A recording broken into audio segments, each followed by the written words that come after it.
We live in a time where everything moves fast, yet nothing ever seems enough. The phone vibrates with endless notifications, the deadlines pile up, the bills keep coming, and somewhere deep inside, a quiet voice whispers that you are falling behind. You see others smiling on screens, traveling, succeeding, appearing happier, richer, more fulfilled. And in the middle of this constant comparison, you begin to wonder, why does life feel so heavy, even when you're doing everything right? Why does peace seem like something far away, always waiting on the other side of the next achievement, the next paycheck, the next relationship? This restless hunger is the silent suffering of our age. It is stress, anxiety, and dissatisfaction woven into daily life, a constant pressure that keeps us chasing and never arriving. The truth is that many people carry invisible burdens. Stress about money, strain in relationships, the ache of loneliness, even in a crowded room, the fear of not being enough, not being safe, not being seen. These are not small matters. They are the hidden battles of the modern heart. And when we do not understand these battles, they shape us in painful ways. We work harder but feel emptier. We search for comfort in distraction but end up more restless. We chase the idea of a perfect future and in doing so, lose touch with the present moment, the only place where life truly happens. But there is another way. Across thousands of years, the wisdom of the Buddha has spoken of suffering not as a punishment or a curse, but as a teacher. Stress, fear, and longing are not signs that we are broken. They are invitations to look deeper, to understand what the mind is clinging to and what the heart is resisting. Buddhism teaches that the human struggle is universal, that no one escapes the weight of suffering. Yet within this same truth lies hope.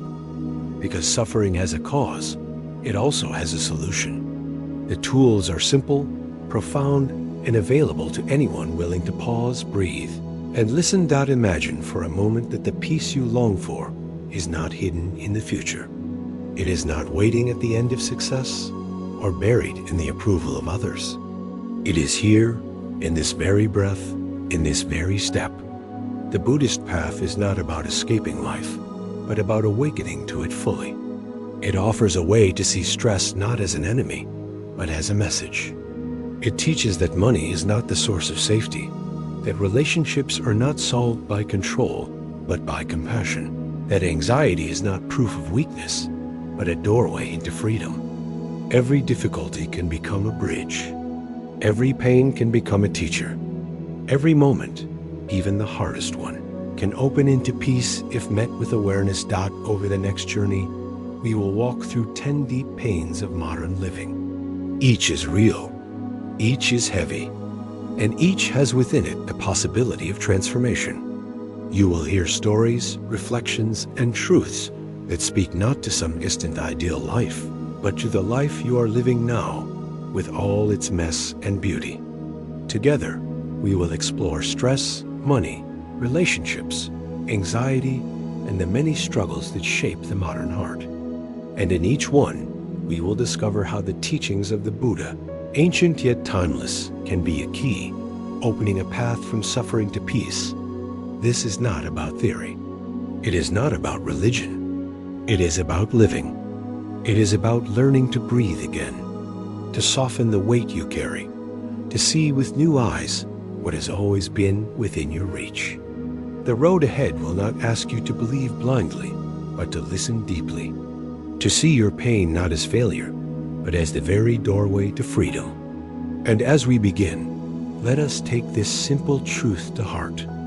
You are not late, you are not lost, and this moment, exactly as it is, can be the first step home. Stress has become the silent anthem of modern life. You wake up and before your feet touch the floor, your mind is already racing. The list of tasks floods in, emails unanswered, deadlines hanging over your head, the bills waiting. The body might be lying in bed, but the mind is already running a marathon. For many people, The day begins not with peace, but with pressure. And that pressure rarely leaves. It follows into traffic, into work, into conversations. It seeps into the evenings, into sleep, into the very breath. Stress is no longer an occasional guest. It has become a constant companion. What makes stress so heavy is not only the demands of life, but the story attached to those demands.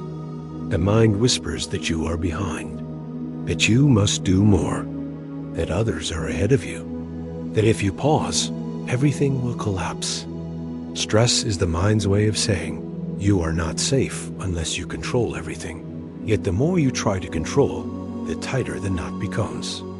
You work harder, but peace slips further away. You carry tension in your shoulders, in your stomach, in your chest. Even in moments of rest, you cannot rest. The body sits down, but the mind keeps standing. Think about the way stress colors ordinary events. A simple email becomes a threat. A delayed reply feels like rejection. A small mistake looks like disaster. The stress is not in the world. It is in the lens through which the world is seen. Two people can face the same traffic jam. One sighs deeply, the other rages inside. The difference is not the cars. It is the mind's story about the cars.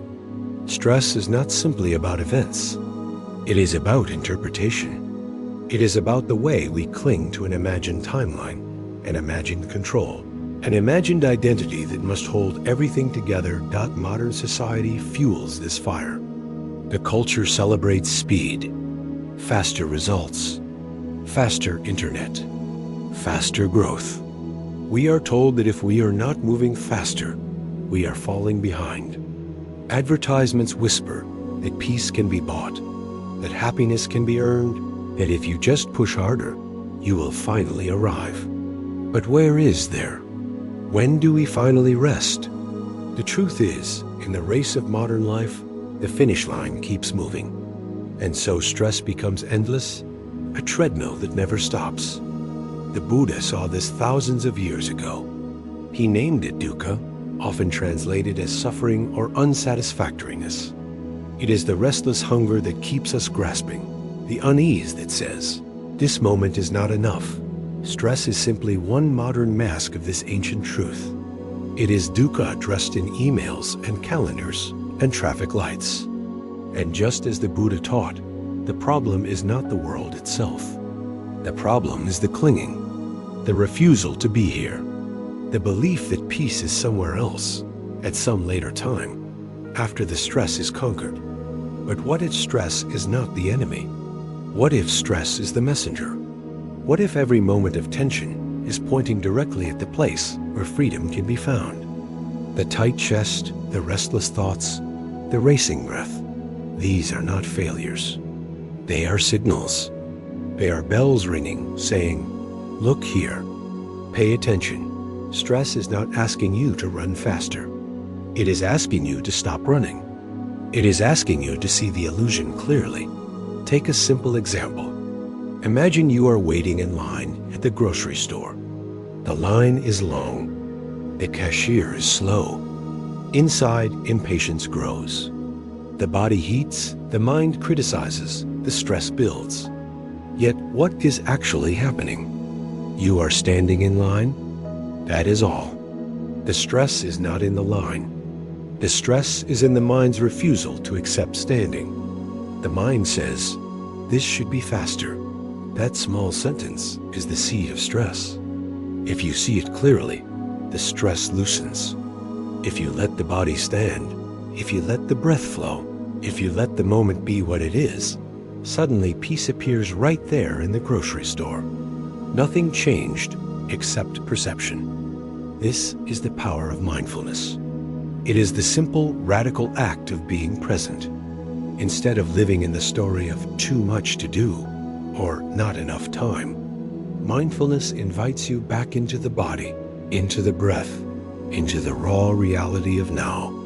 Stress feeds on the future, on imagined deadlines, imagined failures, imagined judgments. Mindfulness cuts the food supply by returning you to what is real. Right now, there is only this breath. Right now, there is only this step. Right now, there is no disaster, only this moment unfolding. Some may argue, but I have real problems, real deadlines, real bills, of course. Life has responsibilities. Buddhism does not deny this. But the difference lies in how you carry those responsibilities. One person carries them with panic, another with presence. The tasks may be the same, but the weight feels different. The Buddha never promised a life without challenges. He promised freedom in the middle of challenges. Stress is not solved by erasing tasks, but by changing the way you meet them. Picture a cup filled to the brim with water. If you grip it tightly while walking, the water spills everywhere. That is stress. If you hold it gently, balanced, steady, the water stays calm. The cup is the same. The way of holding makes all the difference. Life is the same. Stress is not about how much you carry, but about how tightly you cling. The teachings offer simple practices to meet stress differently. Begin with the breath. Notice when it is shallow. Let it deepen. Feel the body soften. When stress arises, do not run into the storm of thoughts. Anchor in the rhythm of breathing. Then notice the story. The mind says, I cannot handle this. Question it. Is it true? Right now, in this exact second, can you handle this breath? This step? This heartbeat? Usually the answer is yes. Stress collapses when seen clearly because it cannot survive in the simplicity of the present. Compassion is also a key. Stress often grows from harshness toward the self. The inner voice that says, you are failing. You are weak. You must do better. But the Buddha taught gentleness. What if, instead of attacking yourself for being stressed, you placed a hand on your heart and whispered, it's okay. I see you. I'm here. Suddenly, the weight softens. Stress loses its teeth when met with kindness. The truth is, stress will not disappear from the modern world. The bills will come, the emails will pile, the traffic will slow. But the way you meet them can transform completely. Stress can shift from enemy to teacher, from weight to doorway.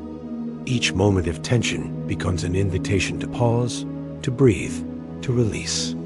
And each pause becomes a small revolution against the culture of speed dot as you learn to meet stress with awareness. A new kind of strength arises. Not the strength of control, but the strength of surrender. The world does not need to bend for you to rest. You discover that peace is not at the finish line. It is in the step you are taking right now. And as this truth deepens, something remarkable happens. The same stress that once crushed you begins to guide you. It shows you exactly where you cling, exactly where you resist, exactly where freedom waits. And so we begin here with stress, because it is the gateway pain of our time. To understand it is to understand the pattern of suffering itself. To meet it is to open the first door into a new way of being. In the chapters ahead, we will move deeper into money, into relationships, into anxiety, and beyond. But all of it begins here with the courage to stop running, to turn toward the weight you carry, and to discover that within the very heart of stress lies the seed of peace. Stress is often thought of as an external weight pressing down from the outside. Yet if you look closely, you begin to see that stress is born within. The same world that feels unbearable on one day may feel manageable on another. The same task that once felt impossible may later feel light. What changes? Not the world. The shift happens in the mind, in the heart, in the way you meet reality. Stress is not located in deadlines, or in traffic jams, or in conversations. Stress is located in the way the mind interprets those moments. Imagine two people standing at the edge of a river. The current is strong. One tenses, fights, and exhausts themselves against the water. The other lets go, floats, and allows the river to carry them. The river is the same. The difference lies in the approach. Stress is born when you resist the flow of life. Peace arises when you allow the flow to carry you. This is not passivity, but wisdom. It is the difference between pushing against what is and moving with what is. Consider the body. Stress shows up physically before the mind even notices. Shoulders tighten, jaw clenches, breath shortens. The body becomes a battlefield of invisible war. Yet this very body is also the doorway to release. Buddhist practice teaches that awareness of the body is the first step to freedom. When you feel tension, pause. Notice where the body is speaking. Instead of pushing through, breathe into it. Notice the chest rising, the belly softening. The body responds to attention. Stress weakens in the presence of mindful breath because the body remembers what the mind has forgotten. That safety exists in the now. And then there is the heart. Stress often hides a deeper fear. Fear of failing. Fear of not being loved. Fear of losing control. We rarely name these fears directly. Instead, they disguise themselves as busyness, as urgency, as endless musts and shoulds. But when you stop running and sit quietly, the fear surfaces. And here lies the gift, for only what is seen can be soothed. The Buddha taught that fear is not to be destroyed, but understood. If stress is the smoke, fear is the fire. When you look into the fire without turning away, its power begins to dissolve. Think of a child waking from a nightmare. The child is shaking, crying, convinced that the dream is real. You do not argue with the child. You do not say, "Stop being silly." You hold the child gently. You whisper, "It's okay. You are safe." Slowly, the trembling eases. The nightmare loses its grip. Stress is like that child. The mind is frightened, believing a storm is about to break. You can fight it or you can hold it. Compassion is the hand on the heart, reminding the frightened mind that it is safe. But what about the relentless pace of life? The deadlines are real. The responsibilities are real. The answer is not to abandon them, but to meet them differently. One powerful teaching is the practice of single tasking. Modern culture celebrates multitasking. We pride ourselves on juggling 10 things at once. But the truth is, multitasking is divided attention, and divided attention is fertile ground for stress. Single tasking, on the other hand, is an act of mindfulness. It is choosing to be fully present with one task, one conversation, one breath. When you drink tea, just drink tea. When you answer an email, just answer that email. The mind becomes steady, the body relaxes, and stress begins to melt in the warmth of focused stories from Buddhist tradition echo this truth. There was once a monk who carried water each day from the river to the monastery. It was a long, tiring task, repeated countless times. One day, another monk asked, "Do you not grow weary of this endless work?" The water carrier smiled and replied, "When I carry water, I only carry water. When I set down the bucket, I set down the bucket. Where, then, is the weariness?" His secret was presence. Stress thrives on the future and the past. Presence starves at dot in modern life. This presence can be practiced anywhere. Washing dishes, driving to work, folding laundry. Instead of seeing them as chores to escape, you can use them as anchors. Feel the water on your hands. Notice the rhythm of the steering wheel beneath your palms. Breathe into the folding of the cloth. These small acts of awareness may seem simple, but they are profound. They turn ordinary tasks into meditation, and in doing so, transform stress into stillness. Another layer of stress comes from comparison. The mind measures constantly. Am I doing as well as others? Do I have enough? Am I falling behind? This comparison is endless because there is always someone ahead. The Buddha taught that craving and comparison are roots of suffering. The antidote is gratitude. When you pause to notice what is already here, the racing slows. Gratitude is not about ignoring problems, but about widening the view. Stress narrows the mind to lack. Gratitude opens it to abundance. One breath of gratitude can shift the entire landscape of stress. God, let us also speak about impermanence. Stress clings as if moments will last forever. You believe the deadline will break you. You believe the discomfort will never end. But the truth of impermanence says, everything passes. Every storm, every demand, every emotion, none remain fixed. To remember this is to loosen the grip. Stress loses its power when you realize it is temporary. The very wave that feels overwhelming will recede. The practice is not to escape the wave, but to surf it, knowing it will pass.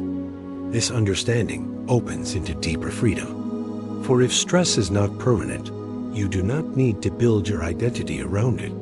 You are not a stressed person. You are simply a human experiencing stress in this moment. The difference is enormous. The first identity chains you. The second sets you free. You become the witness, not the weight. And the witness cannot be crushed. There is also the practice of letting go. Much of stress is born from holding on to expectations, outcomes, control. Imagine gripping a rope with all your strength. The tighter you pull, the more your hands burn. The pain is not in the rope. The pain is in the gripping. Stress works the same way. When you loosen the grip, the rope is still there, but the pain lessens. Letting go does not mean abandoning responsibility. It means releasing the illusion that you can control everything. It means trusting that life has its own rhythm, its own unfolding, beyond your anxious grasp. When you begin to live this way, stress transforms into a guide. Each time it arises, you no longer see it as failure, but as signal. You ask, where am I clinging? Where am I resisting? What fear lies beneath this? Stress becomes the compass pointing toward the next doorway of freedom. It is no longer an enemy, but a teacher. This transformation does not happen overnight. It is a practice. Some days you will fall back into old patterns. The mind will race, the body will tense, the story will spin. That is okay. The path is not perfection. The path is remembering. Each time you notice stress, you return. You return to the breath, to compassion, to presence. And each return is victory. Each return weakens the old habit and strengthens the new. Slowly, a new life emerges. A life where the morning begins, not with panic, but with breath. Where the day unfolds not in rushing, but in presence. Where tasks remain, but the weight softens. Where peace is no longer postponed to the future, but discovered in the now. This is not a distant promise. It is available in this very moment, in this very breath, if you dare to look. And so, as we close this first chapter, remember, stress is not proof that you are broken. It is proof that you are alive. It is the bell calling you back to the present. It is the teacher revealing where you cling. And when met with awareness, compassion, and letting go, stress transforms from a burden into a bridge. A bridge that carries you from the endless race of modern life into the stillness of being. From here, our journey continues. For stress is only the first face of suffering. Beyond it lies another great weight of the modern world. Money, the fear of not having enough, the endless chase for more, the belief that security can be bought and peace can be purchased. In the next chapter, we will step into this landscape of desire and scarcity, and we will discover how the wisdom of the Buddha illuminates a different kind of wealth, the kind no bank can hold and no loss can take away. Money is one of the heaviest weights in the modern heart. It is paper, metal, numbers on a screen, yet it holds the power to shape the rhythm of our days and the direction of our lives. For many, Money is not simply a tool. It is a constant worry, a restless hunger, a measure of worth. You wake up thinking about bills. You go to sleep worrying about debt. The paycheck arrives and disappears in the same breath. No matter how much you earn, it seems to vanish into the endless list of needs, wants, and obligations. And beneath it all lives the quiet fear. What if it is not enough? This fear is not imaginary. Rent must be paid. Food must be bought. Children must be cared for. Yet beyond these necessities, money begins to grow into something larger, something heavier. It becomes a symbol of safety, of success, of dignity. In a culture that equates wealth with value, money becomes the mirror in which we judge ourselves. The mind whispers, "If I had more, I would finally rest. If I had more, I would finally matter." But the finish line keeps moving. No matter how much arrives, peace does not stay. Consider the way money shapes relationships. Couples argue over finances more than almost anything else. Friendships strain under the weight of inequality. Families fracture over inheritance.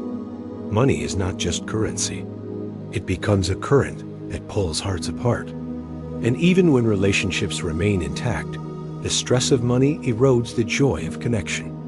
A dinner together is haunted by the thought of the bill. A gift carries the shadow of debt. Love itself becomes entangled in the fear of not having enough got, then there is comparison. In a world of constant display, where every success is posted, every vacation photographed, every luxury shared, the mind begins to measure. Why do they have more? Why do I struggle while they thrive? This comparison breeds not only envy, but shame. Shame for not being enough. Shame for not keeping up. Shame that seeps into identity until you begin to believe that your bank account defines your soul. Stress, born from money, becomes not just a financial burden, but an emotional prison. Yet, Buddhist wisdom invites us to see money differently. The Buddha never denied the importance of basic needs. He understood the value of food, shelter, and clothing. But he also taught that clinging to wealth leads not to freedom, but to deeper chains. True security, he said, does not come from possessions, but from understanding. It comes from seeing clearly that the hunger for more is endless, and that peace is never found by feeding it not. There is a story of a man who came to the Buddha, troubled by his poverty. He asked, "How can I escape this suffering?" The Buddha did not hand him gold. He pointed him toward generosity. This may seem strange. Why tell someone with little to give more? But the Buddha knew a deeper truth, that wealth is not measured by what you have, but by how you hold it. Generosity shifts the heart from fear to trust, from scarcity to abundance. When you give even a little, you discover that peace is not tied to how much you keep, but to how freely you can let go. Think of a clenched fist. It can hold tightly, but it cannot receive. An open hand may give, but it can also receive. This is the wisdom of generosity. When you cling to money, the mind contracts. When you release, the heart expands. And in that expansion, fear loosens its grip. Another teaching is the truth of impermanence. Money flows in and out like the tide. Salaries rise, markets fall, fortunes shift. Nothing stays fixed. Stress grows when we demand stability from what is unstable. But when we accept impermanence, we stop clinging to the illusion of control. We learn to meet money as it is, a tool, a flow, a resource, not a foundation of identity. This loosening does not erase responsibility. It transforms the way we carry it. Let us look more closely at the cycle of desire. Modern culture fuels the belief that happiness is always one purchase away. A bigger house, a newer car, the latest device. Each promise whispers, "This will complete you." But soon, the shine fades and the hunger returns. The Buddha called this tanha thirst. a thirst that cannot be quenched by accumulation. Like drinking salt water, the more you consume, the thirstier you become. True freedom comes not from feeding desire, but from seeing its pattern, recognizing its trap, and stepping outside of it. Not imagine standing in a marketplace. Every stall is shouting, "Buy this and you will be happy." You run from one to the next, filling your arms, filling your house, filling your life. But the emptiness remains. One day, you stop running. You stand still. You breathe. You notice the sky above the market, the ground beneath your feet, the quiet within your chest. In that stillness, you realize happiness was never in the stalls. It was in your presence all along. This does not mean you abandon money or live without it. It means you see it clearly. You use it wisely. You remember that money is a servant, not a master. It is a tool to support life, not the purpose of life itself. The Buddha encouraged right livelihood, earning in ways that do not harm, spending in ways that align with compassion, saving in ways that support stability without clinging. In this balance, money loses its shadow and becomes simply what it is, a means, not an end dot, and here lies the paradox. When you stop chasing money as salvation, you begin to find peace with what you have. This peace does not mean resignation. It means sufficiency. It means knowing that enough is not a number, but a state of heart. Enough is not when the account is full. Enough is when the mind is content. In modern terms, this might look like gratitude for a modest meal, joy in a simple walk, rest in a small home filled with warmth. It might look like refusing the endless race for more, and instead choosing the quiet power of enough. This shift is radical in a culture built on consumption, but it is the very key to freedom. When you meet money with mindfulness, the chains begin to break. Stress softens. Fear loosens. Relationships heal. You realize that your worth was never tied to numbers on a screen. You realize that true wealth is the peace of a steady mind, the compassion of an open heart, the joy of living simply. Money remains, but its power over you dissolves. And so we stand here at the doorway of a new understanding. Money does not need to be a prison. It can be a teacher. It can remind you of impermanence, of generosity, of sufficiency. It can point you back, again and again, to the truth that what you seek is not in the marketplace, but in the heart. Yet the story of money is not finished. For while fear of not having enough haunts many, there is also the endless desire to have more, to compete, to prove, to secure identity through wealth. In the next section, we will step deeper into this shadow. We will explore how the chase for more becomes a trap, and how Buddhist wisdom offers not escape from money, but freedom within it. The hunger for more is one of the most persistent illusions of modern life.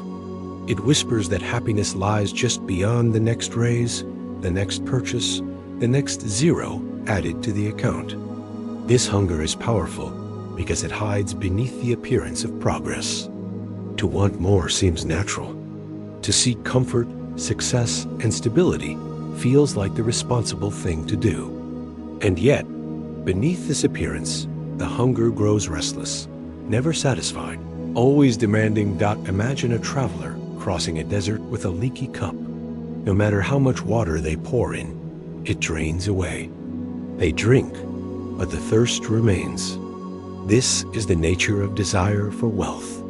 Each purchase, each promotion, each financial victory brings a flash of relief, but soon the leak drains it dry. The thirst returns.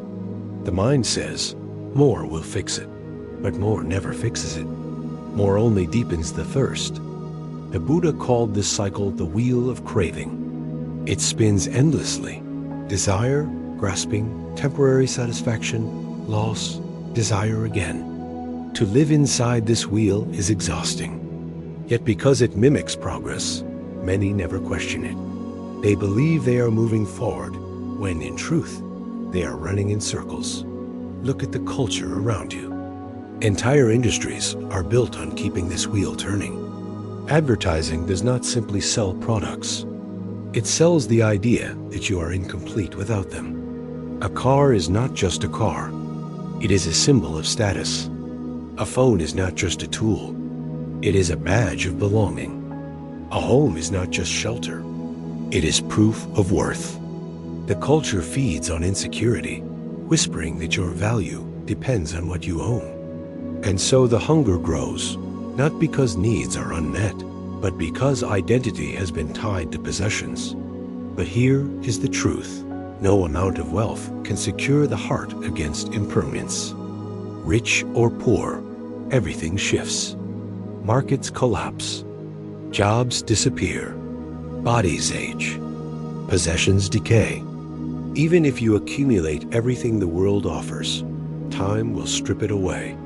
To build your identity on wealth is to build your house on sand.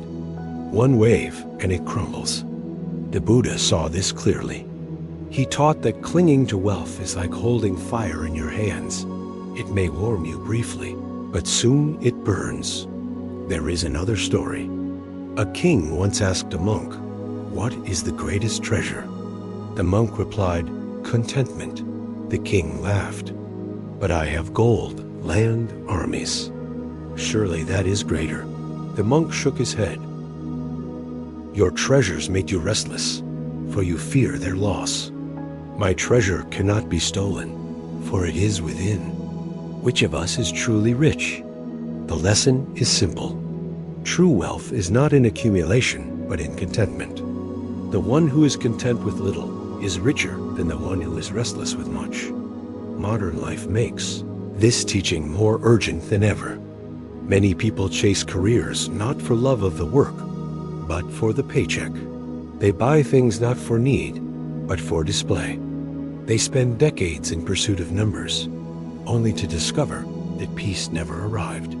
At the end, they look back and wonder, was the chase worth the cost? For while chasing money, many lose health, relationships, even the simple joy of being alive. Buddhism offers a radical shift. It invites us to see money not as salvation, but as neutral. Money itself is not evil, nor is it holy. It is simply energy, a flow, a tool. The suffering lies in the attachment. When you see money clearly, you stop asking it to do what it cannot do. You stop asking it to give you identity, to give you permanent safety, to give you meaning.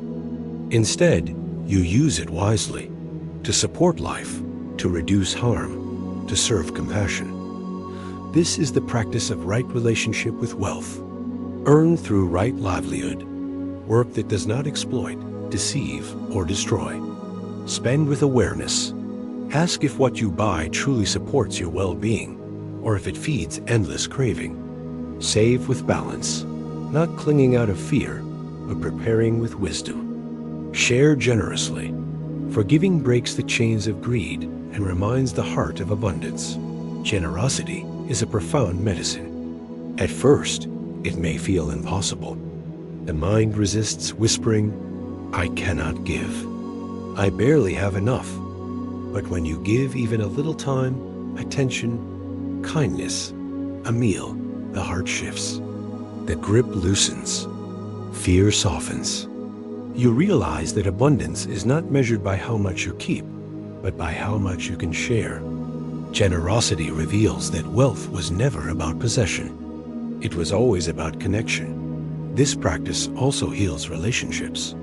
When money is no longer the measure of worth, love returns to its natural place. A couple no longer fights to prove who earns more, but supports each other with presence. Friends no longer measure their bond by gifts, but by time together. Families no longer fracture over inheritance, but grow closer through shared care. Money becomes what it was meant to be, a support, not a sword. And slowly, the fear dissolves. The fear of not having enough, the fear of losing, the fear of falling behind.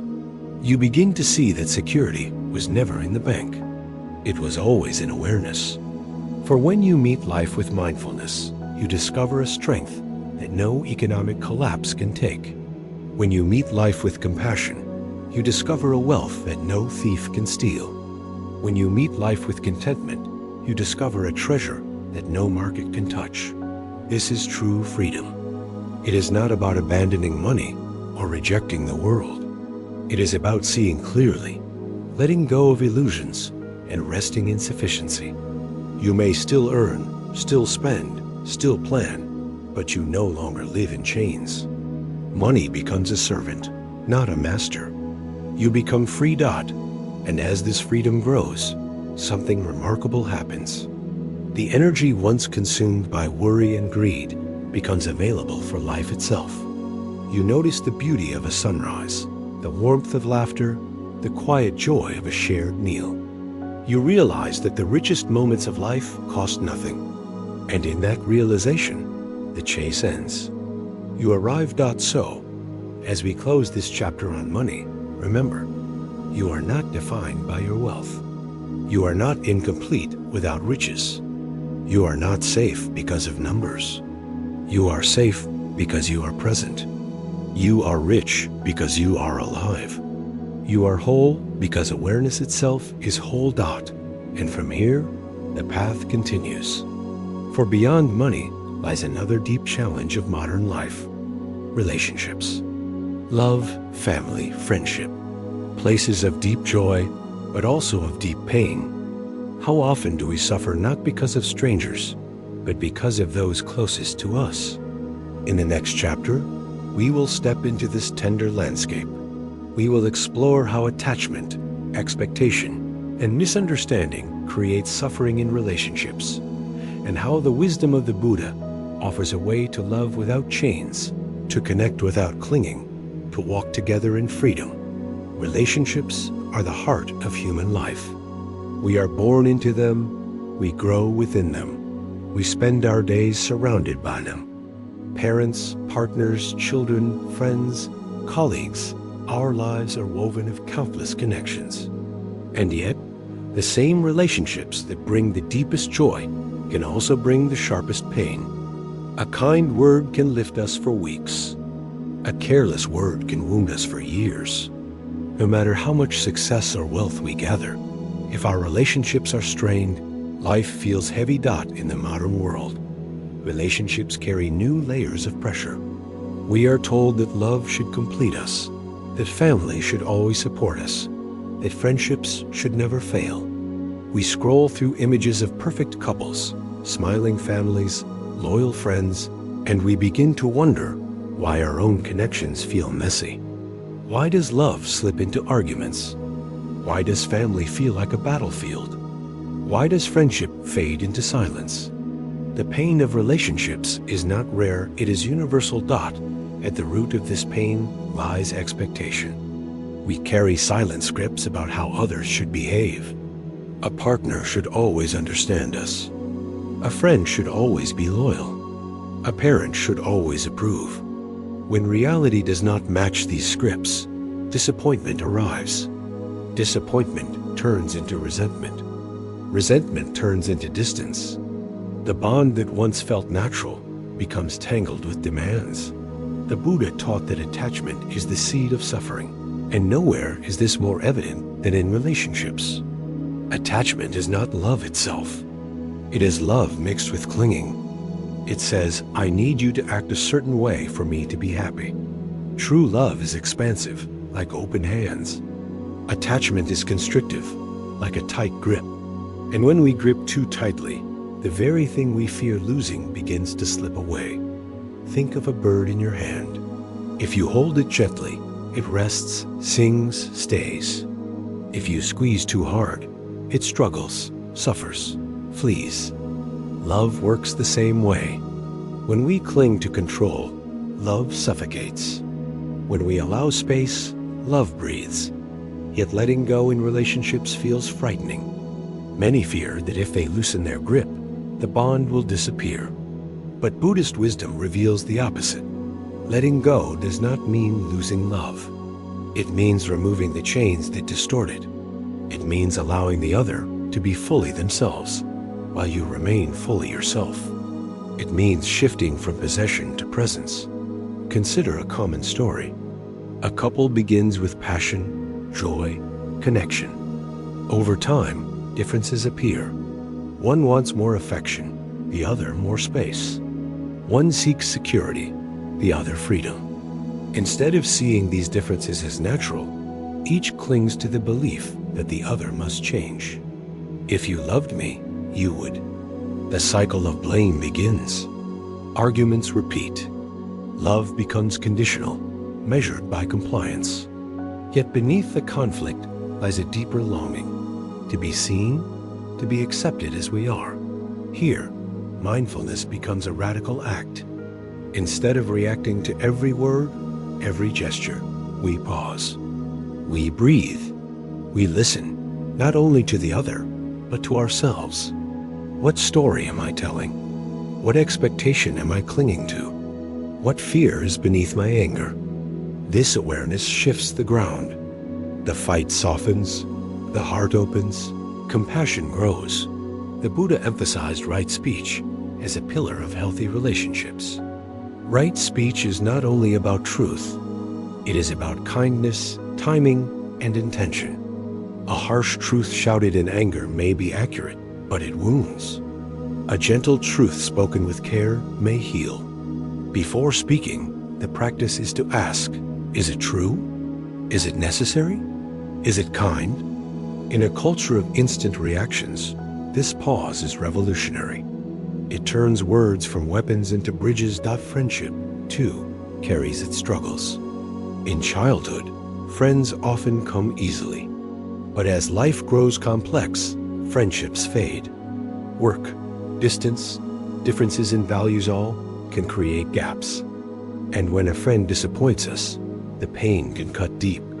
We feel betrayed, abandoned, unseen. Here again, expectation plays its role. We want friends to always align, always agree, always support. But real friendship, like all of life, is impermanent. People change, paths diverge, and bonds shift. To cling to the past is to suffer.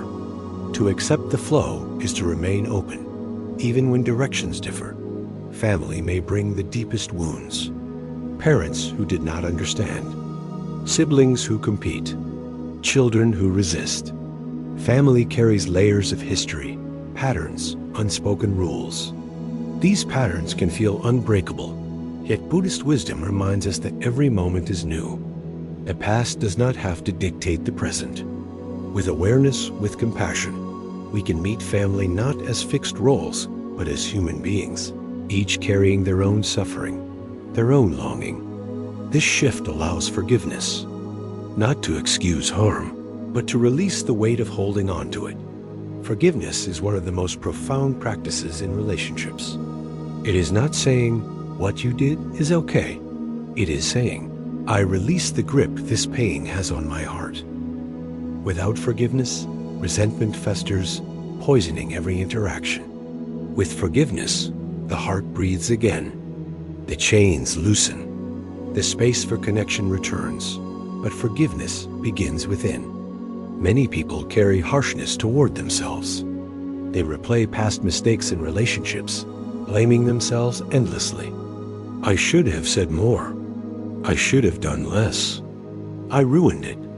This self-punishment is another form of clinging. The Buddha taught self-compassion as essential. Just as you would comfort a friend, comfort yourself. Acknowledge the pain, learn the lesson, and let go. Only then can you meet others with genuine love. Relationships also thrive on presence. In a world of distraction, many are physically together, but mentally elsewhere. Phones glow at the dinner table. Minds wander during conversations. Hearts drift even while bodies sit side by side. Presence is rare, and therefore powerful. To truly listen, to truly see, to give undivided attention, these are gifts greater than any possession. They say, you matter. You are here with me. Presence heals more than advice, more than solutions. It creates the ground where love grows naturally. The Buddha described true friendship as kalyana mitta, noble companionship. Such friendship is not built on convenience or flattery, but on mutual support for awakening. A true friend does not simply cheer you on in pleasure. They also guide you back when you stray, remind you of truth when you forget, stand with you in suffering. These friendships are rare, but they are treasures. And they are cultivated not by demand, but by being such a friend yourself. When you practice mindfulness, compassion, forgiveness, and presence, your relationships begin to shift. Conflicts still arise, differences still exist, but they no longer bind you in the same way. You learn to see each argument not as proof of failure, but as an opportunity to understand. You learn to meet each disappointment not with bitterness, but with curiosity. You learn to love not by clinging, but by opening, and slowly, love changes form. It becomes less about possession and more about presence. Less about demand and more about understanding. Less about fear and more about freedom. This is love without chains. A love that allows both people to grow. A love that remains steady, not because it is perfect, but because it is rooted in awareness. Yet the journey is not finished. For beneath the struggles of relationships lies another common companion of modern life: anxiety. Even when love is present, even when money is sufficient, even when stress is managed, the restless mind whispers fears of what might come. Anxiety becomes the background music of existence. In the next chapter, we will step into this restless current. We will explore how anxiety grips the mind and how the teachings of the Buddha offer not escape but liberation in the very heart of uncertainty. Relationships are not only about what others bring to us, they are also about what we bring to them. Often, we focus on what we are not receiving: enough love, enough attention, enough respect. But when we shift the question, when we ask, what am I giving? How am I showing up? The dynamic changes. This is not about blaming ourselves, but about taking responsibility for our part in the dance of connection. Every word, every action, every silence carries energy. When that energy is rooted in awareness, love flows more freely. When it is rooted in unconscious habit, pain multiplies. The Buddha taught that love is not attachment, but metta-loving kindness. Metta is not a transaction. It does not say, I will love you if. It says, may you be happy. May you be safe. May you be free. It is unconditional goodwill, extended not only to partners and friends, but even to strangers, even to those who have harmed us. This is radical, because it breaks the habit of love as possession. It transforms love into a practice, a state of being that is not dependent on return. When you practice metta, your relationships shift. The grip loosens, the heart opens, and connection becomes lighter, freer, more authentic. One way to practice this is through silent intention. When you see your partner in the morning, whisper inwardly, may you be happy. When you speak to a friend, silently bless them. May you be well. These small acts soften the heart. They remind you that love is not about control, but about goodwill. Over time, this silent blessing becomes a habit, and relationships are infused with a quiet, healing presence. But love without wisdom can still lead to suffering. Compassion must be balanced with clarity. This is where the Buddhist teaching of equanimity, or upekkha, becomes essential. Equanimity is the ability to care deeply without being consumed. It is standing steady when others are in turmoil. In relationships, this means you can love without drowning in the other's emotions. You can support without losing yourself. You can remain open even when they are closed. This steadiness is not coldness. It is the strength that allows compassion to endure. Think of a tree in the wind. If it is rigid, it breaks. If it is too soft, it collapses. But if it is rooted and flexible, it bends without breaking. Equanimity is those roots. In relationships, it prevents us from reacting blindly. It helps us remain steady so that love can be offered without fear, without demand, without collapse. Another profound practice is deep listening. Most people do not truly listen. They wait for their turn to speak. They prepare replies in their head while the other is still talking. They listen only to the surface of words, not to the heart beneath them. Deep listening means pausing the inner commentary. It means receiving not just the words, but the emotions, the silence, the longing behind them. When you listen this way, people feel seen. They feel valued.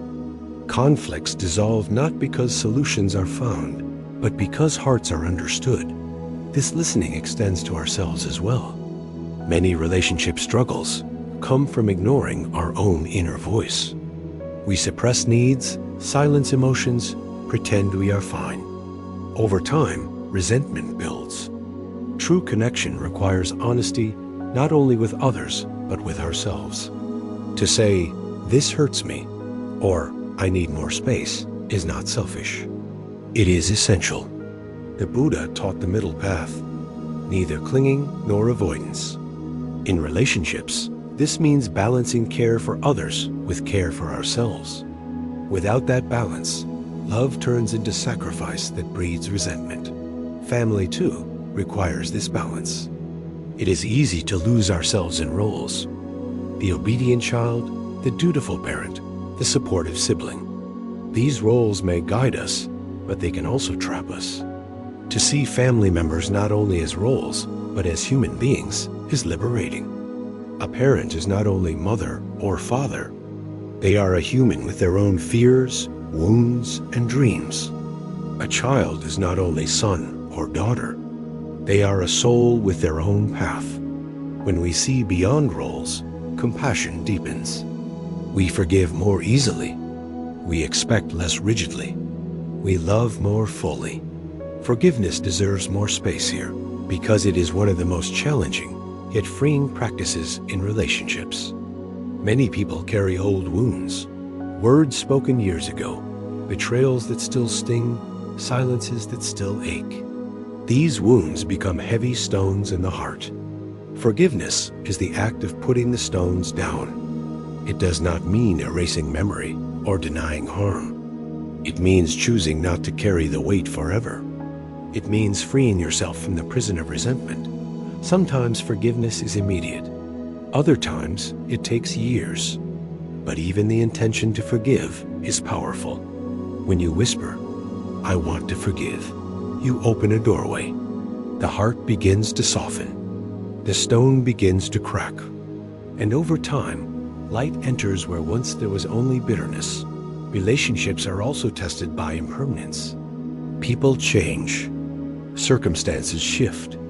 What was once close may grow distant. Many resist this, clinging to the way things were. But clinging only deepens suffering. To embrace impermanence is to allow relationships to evolve. Some will deepen, others will fade. Some will end. None remain fixed. When we accept this truth, we can cherish the moments we have without demanding they last forever. We can love without fear of loss, because we know loss is part of love.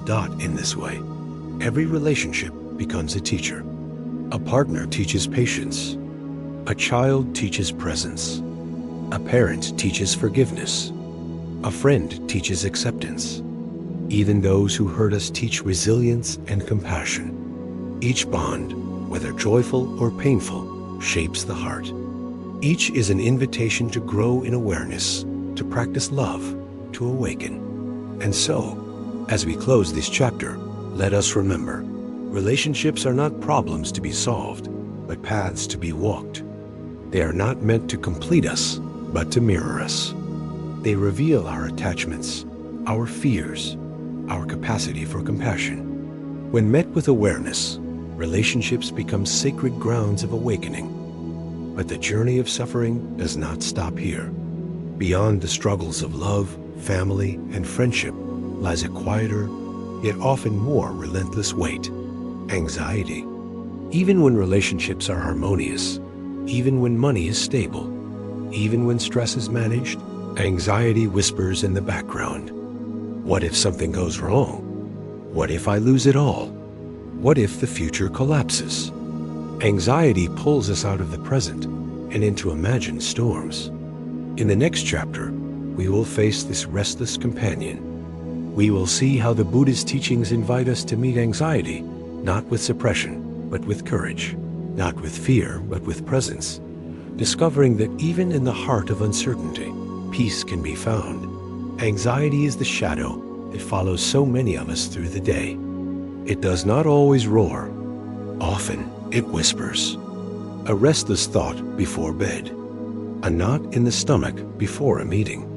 A sudden wave of dread without clear cause. Anxiety is the background music of modern life, playing beneath every conversation, every decision, every breath. For some, it is a passing worry. For others, it is a constant storm, shaping choices, limiting freedom, stealing joy. Unlike stress, which often has a clear source, a deadline, a task, a demand, anxiety is more elusive. It floats ahead of us, painting the future in shades of fear. What if I fail? What if they leave me? What if I get sick? What if the worst happens? These questions circle endlessly, rarely answered, always returning. The body feels it as racing heart, shallow breath, tight chest. The mind feels it as endless scenarios, imagined disasters. Even in moments of peace, anxiety whispers that peace cannot last. The modern world amplifies this restlessness. News cycles overflow with crisis. Social media floods us with comparison. Economic uncertainty lingers like a storm cloud. Technology promises control, but often delivers overload.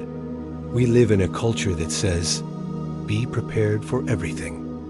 But the human heart was not designed for constant vigilance. Anxiety becomes the result of trying to live in an unpredictable world with the impossible demand of perfect safety. The Buddha understood this suffering long before the modern world. He spoke of the mind's tendency to grasp at the future, to crave certainty, to resist the unknown. He taught that anxiety is born from aversion, the refusal to sit with uncertainty, the belief that peace can only come when everything is controlled. But the truth is, nothing can be fully controlled.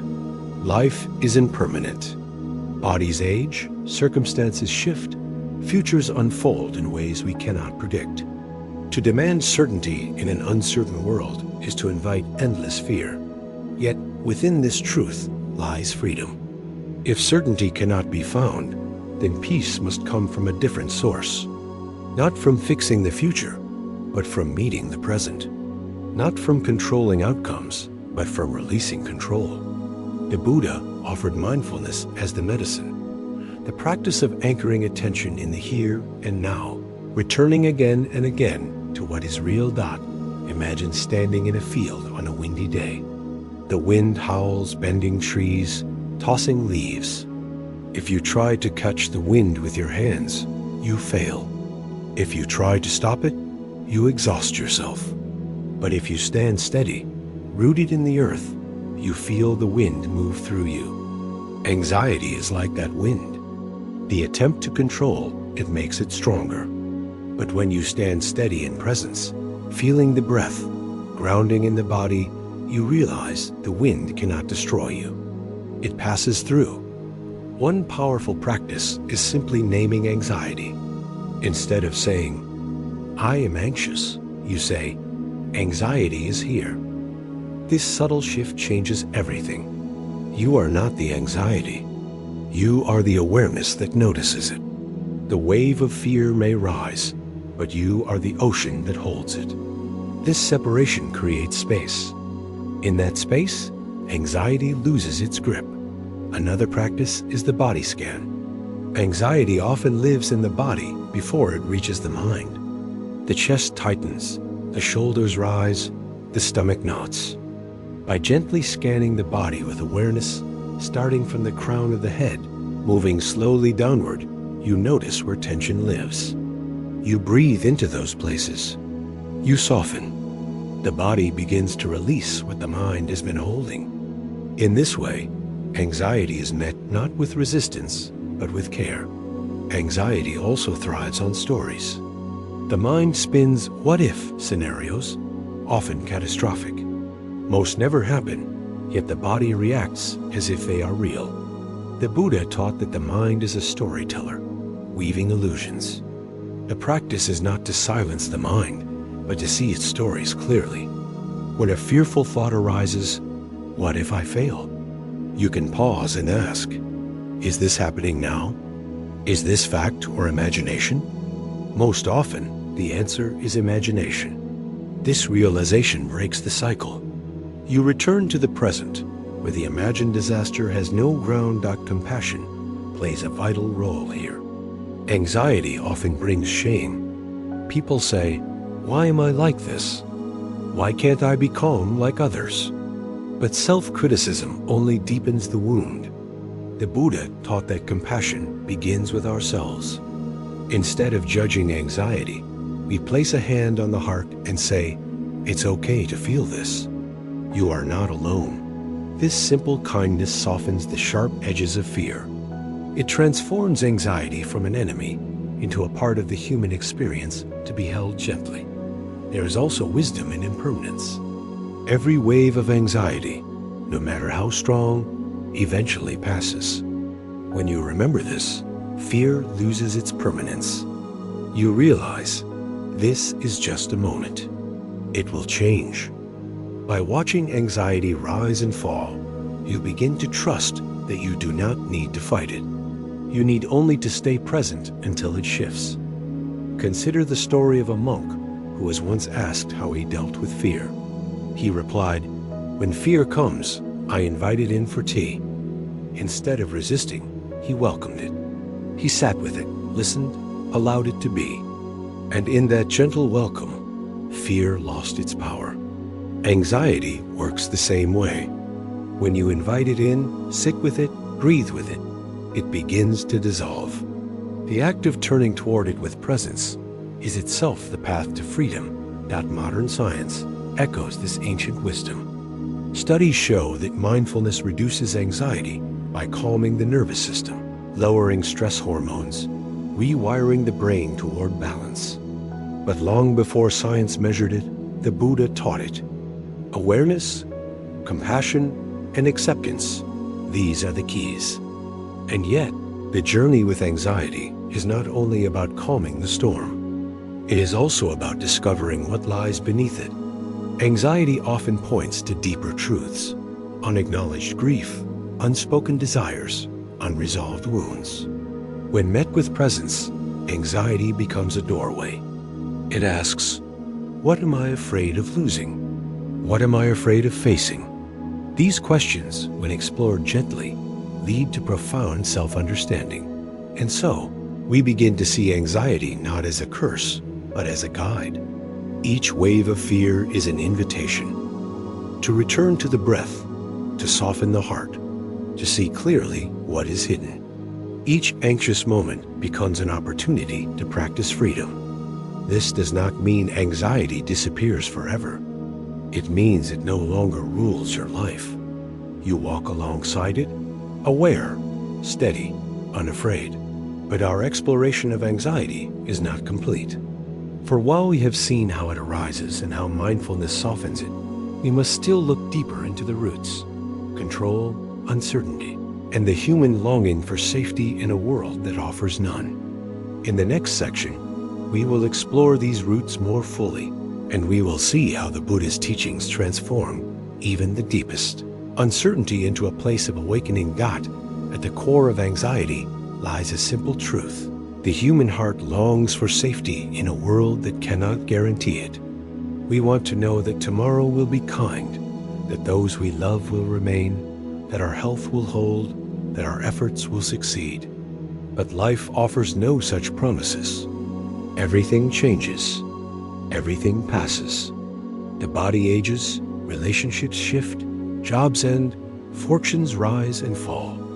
Anxiety is born when the mind refuses to accept this truth. It demands certainty from an uncertain world. And when that certainty does not arrive, fear grows. Control becomes the mind's answer. If only I plan well enough, prepare enough, predict enough, then maybe I can protect myself. And so the anxious mind creates endless lists, rehearses conversations, scans for threats, imagines worst-case scenarios. This controlling effort brings temporary relief, but never lasting peace. For no matter how carefully we plan, the truth remains. Life is unpredictable. Control is an illusion, and clinging to it is like trying to hold water in your hands. The tighter you grip, the faster it slips through your fingers. The Buddha taught that freedom comes not from controlling life, but from meeting it as it is. This is the wisdom of radical acceptance. To accept does not mean to like uncertainty, but to stop fighting it. It means saying, yes, this too belongs. Yes, this too is part of life. In that yes, the struggle softens. Anxiety loses its fuel. Imagine sitting by a river. You watch sticks and leaves float by. Some are smooth, some are jagged. Some you like, some you do not. If you try to grab them, you are dragged into the current. If you let them flow, you remain at peace on the shore. Thoughts are like that. Fears, worries, images, they float through the mind. Anxiety grows when we grab them, when we wrestle with them, when we try to push them away. Peace comes when we let them pass, when we remain the witness rather than the struggler. This witness is what Buddhist practice cultivates. Through meditation, you learn to sit with thoughts without being carried by them. You watch fear rise and fall, like clouds moving across the sky. You realize that you are not the storm. You are the sky itself, vast, steady, untouched by passing weather. This shift in identity is profound. Anxiety no longer defines you. It becomes simply a guest, arriving and leaving, while your awareness remains the unshaken host. Another teaching that untangles anxiety is the truth of non-self, or anatta. Much of fear comes from the belief in a fixed me who must be protected at all costs. We fear failure because we think it damages me. We fear loss because we think it diminishes me. But when we see clearly that the self is fluid, changing, interconnected, the grip loosens. Who you are is not a fragile identity to defend, but an ever-shifting expression of life itself. With this realization, anxiety fades, because there is no solid me to protect, only the flow of experience unfolding. Still, the practice of meeting anxiety is not only about philosophy, it is about daily life. How do we live with this restless energy in practical ways? The teachings point us toward small, steady actions. Asterisk first, breathing. When anxiety rises, the breath shortens. The body braces. By deliberately slowing the breath, deep inhale, gentle exhale, you signal safety to the nervous system. The body calms, the mind follows. This simple act, repeated often, rewires the response to fear. Second, grounding. Anxiety pulls the mind into the future. Grounding anchors it in the present. Feel your feet on the floor. Notice the weight of your body on the chair. Listen to the sounds around you. These small acts return you to now, the only place peace is possible. Third, kindness. When anxiety speaks, it often speaks harshly. You cannot handle this. You will fail. Something bad is coming. Instead of arguing with these voices, respond with kindness. Thank you, fear, for trying to protect me. But I am safe now. This gentle reply transforms the relationship. Anxiety becomes less of an enemy and more of a misguided friend trying to help, but not knowing how. Fourth, trust. Anxiety thrives on doubt. Trust does not mean blind faith that everything will be perfect. It means confidence in your ability to meet whatever comes. Life will bring change, loss, challenge. But you have met challenges before. You have survived storms. Trust says, when the next storm comes, I will meet it too. This quiet confidence weakens the grip of fear. There is also a communal dimension. Anxiety often isolates, convincing us that no one else understands. But when we share our fears, when we sit with others in honesty, the burden lightens. Buddhist practice emphasizes Sangha, the community of support. To sit with others in meditation, to share struggles, to hear, "You are not alone," is healing. Anxiety shrinks in the presence of shared humanity. Ultimately, the Buddha pointed to the deepest freedom, the realization that life itself is uncertain, and that is not a problem. Anxiety insists uncertainty is danger. Wisdom sees uncertainty as possibility. Because nothing is fixed, everything can change. Because the future is unwritten, it is open. This openness is not a threat, but a gift. It means growth is possible. Healing is possible. Awakening is possible. Think of the lotus, a symbol in Buddhism. It grows from mud, rises through murky water, and blossoms pure on the surface. Anxiety is like that mud. Thick, uncomfortable, unavoidable. But within it lies the potential for growth. If you turn toward it with awareness, you discover that the very energy of fear can fuel awakening. Anxiety becomes not the end of peace, but the beginning of it. And so, we close this chapter on anxiety with a new perspective. Anxiety is not proof of weakness.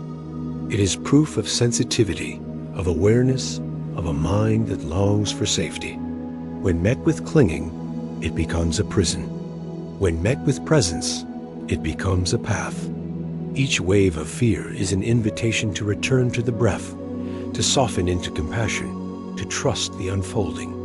From here, the path continues into another dimension of suffering, the small disruptions of daily life. The traffic jam, the spilled coffee, the missed call, the minor conflicts that stir irritation and impatience.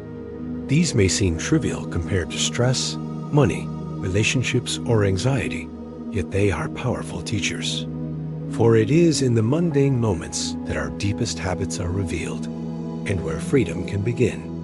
In the next chapter, we will step into these everyday disruptions and discover how they, too, carry the seeds of awakening.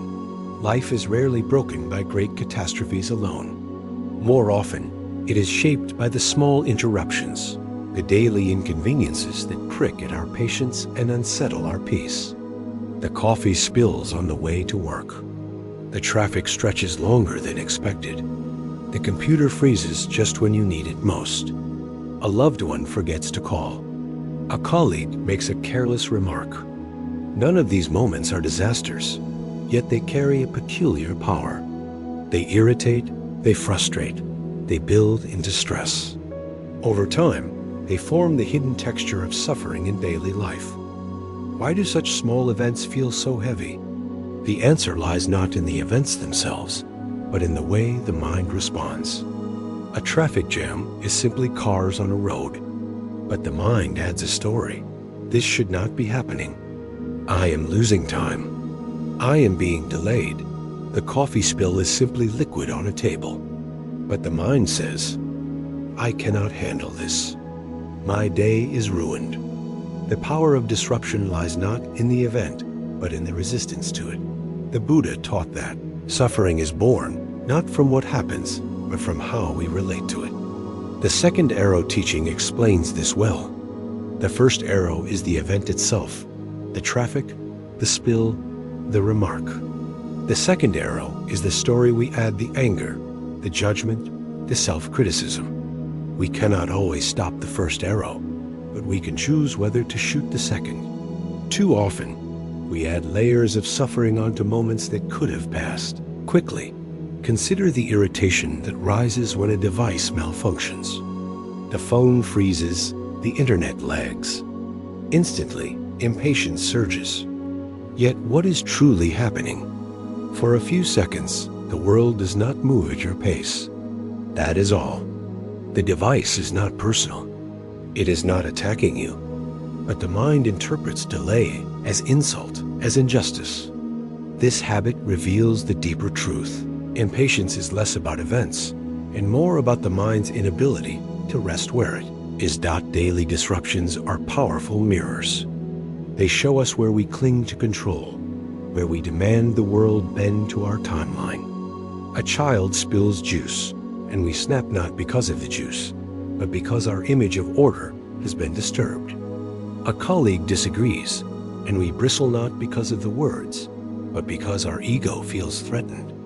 These small sparks reveal the deeper fire of attachment and aversion burning within. The gift of Buddhist practice is to transform these sparks into light. Instead of seeing disruptions as enemies, we can meet them as teachers. Each delay, each irritation becomes a bell of mindfulness, calling us back to awareness. A traffic jam becomes an invitation to breathe. The spilled coffee becomes a reminder to slow down. The frozen computer becomes a chance to practice patience. There is a story of a monk who was sweeping the monastery floor. A gust of wind blew leaves onto the clean path. Instead of frustration, the monk smiled and said, "Ah, another chance to sweep." The disruption was not a problem, but an opportunity. This is the shift, from resistance to acceptance, from complaint to practice. In practical terms, this means pausing in the moment of irritation. When impatience rises, notice it. Feel the heat in the chest, the tightening in the jaw, the urge to react. Instead of following the urge, take one conscious breath. In that breath, you step out of automatic reaction and into awareness. You realize this is irritation. This is impatience. This is the second arrow. Naming it breaks its spell. Another practice is gratitude. At first, it may feel strange to be grateful in the middle of disruption. But consider, the traffic jam reminds you that you have a car, a road, a destination. The coffee spill reminds you that you have coffee to drink, a table to sit at. The computer glitch reminds you that you have tools to connect, to work, to learn. Gratitude shifts perspective. It transforms inconvenience into appreciation. Humor is also a powerful ally. When we take every small disruption as a grave offense, life grows heavy. But when we can laugh at the spilled drink, the frozen screen, the awkward mistake, the weight dissolves. The Buddha himself often spoke with gentle humor, reminding students not to cling too tightly to seriousness. A smile in the face of inconvenience is a sign of freedom. It is important to see that daily disruptions are not trivial. They are training grounds. If we cannot meet small inconveniences with awareness, how will we meet great challenges? If a spilled drink unravels us, how will we face illness, loss, or death? The small moments are practice for the larger ones. They teach us to build the muscle of patience, the habit of presence, the capacity to remain steady. Relationships especially reveal this. How often do arguments begin not with great betrayals, but with small irritations? A misplaced item, a forgotten task, a careless word. Left unchecked, these grow into patterns of conflict. But when met with awareness, they dissolve before they harden. Instead of snapping, you pause. Instead of blaming, you breathe. Instead of escalating, you soften. The disruption becomes a doorway to deeper connection, rather than division. In this way, daily life itself becomes the teacher. The Buddha did not say enlightenment could only be found in caves or temples. He said it could be found in every breath, every step, every moment, yes, even in traffic, even in spilled coffee. The ordinary is the path. The mundane is sacred ground. The interruptions are not obstacles, but invitations. Still, it is not easy. The mind rebels. It insists, I don't have time for this. Things must go my way. To practice patience in the middle of disruption feels like swimming upstream. But slowly, with repetition, the current changes. Each time you pause instead of reacting, you weaken the old habit. Each time you breathe instead of snapping, you strengthen awareness. Over time, What once triggered rage now brings a smile. What once ruined a day now passes like a cloud. The Buddha described patience as the highest asceticism. Not fasting, not long pilgrimages, but patience meeting what is unpleasant without resistance. In the context of daily life, this means turning every disruption into practice. A practice is not glamorous. It is not celebrated, but it is profound. For patience builds peace, and peace built daily becomes unshakable dot as we walk through this exploration of small disruptions. Let us remember, they will not stop. Life will always spill, break, delay, misunderstand. The goal is not to erase these moments, but to transform our relationship with them, to see them as teachers, to use them as practice, to let them polish the rough edges of the heart. Yet our exploration of daily life does not end here. For disruptions do not only come from the outside world. Sometimes the deepest disturbances rise from within. Sudden sadness, unexplained anxiety, waves of heaviness with no clear cause. In the next section, we will step into this inner landscape.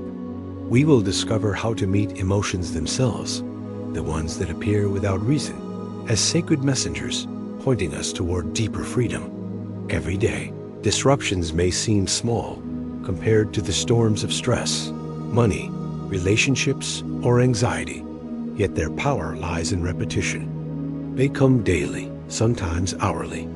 Like drops of water, they wear grooves into the mind.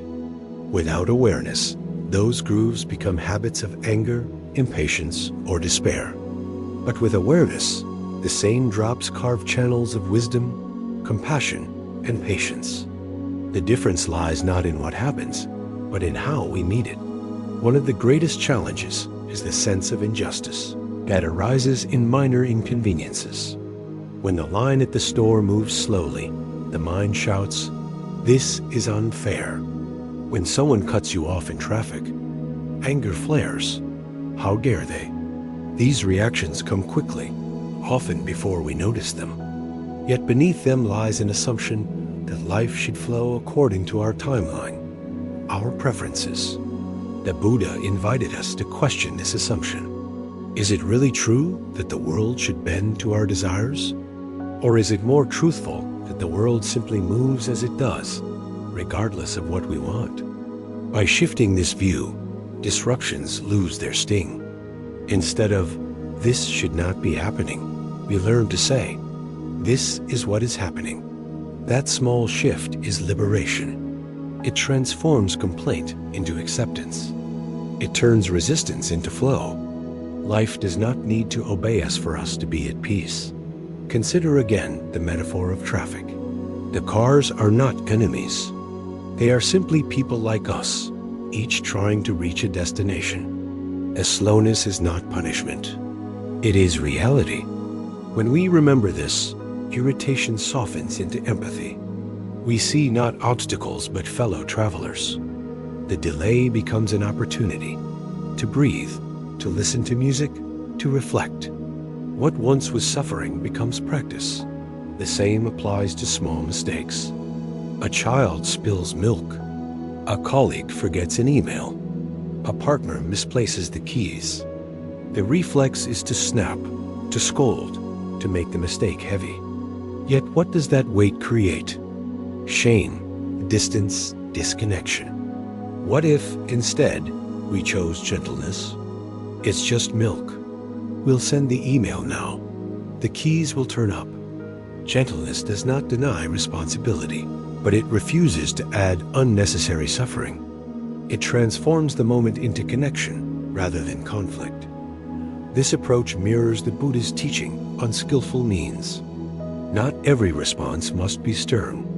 Not every error must be magnified. Sometimes the wisest choice is kindness, for kindness diffuses tension. It teaches more effectively than anger. It leaves no scars. And in daily life, these small acts of kindness accumulate, shaping an atmosphere of peace around us. Another hidden source of suffering in daily disruptions is the ego's need to be right. When someone challenges us, Even in trivial matters, the mind resists. I know better. I must prove it.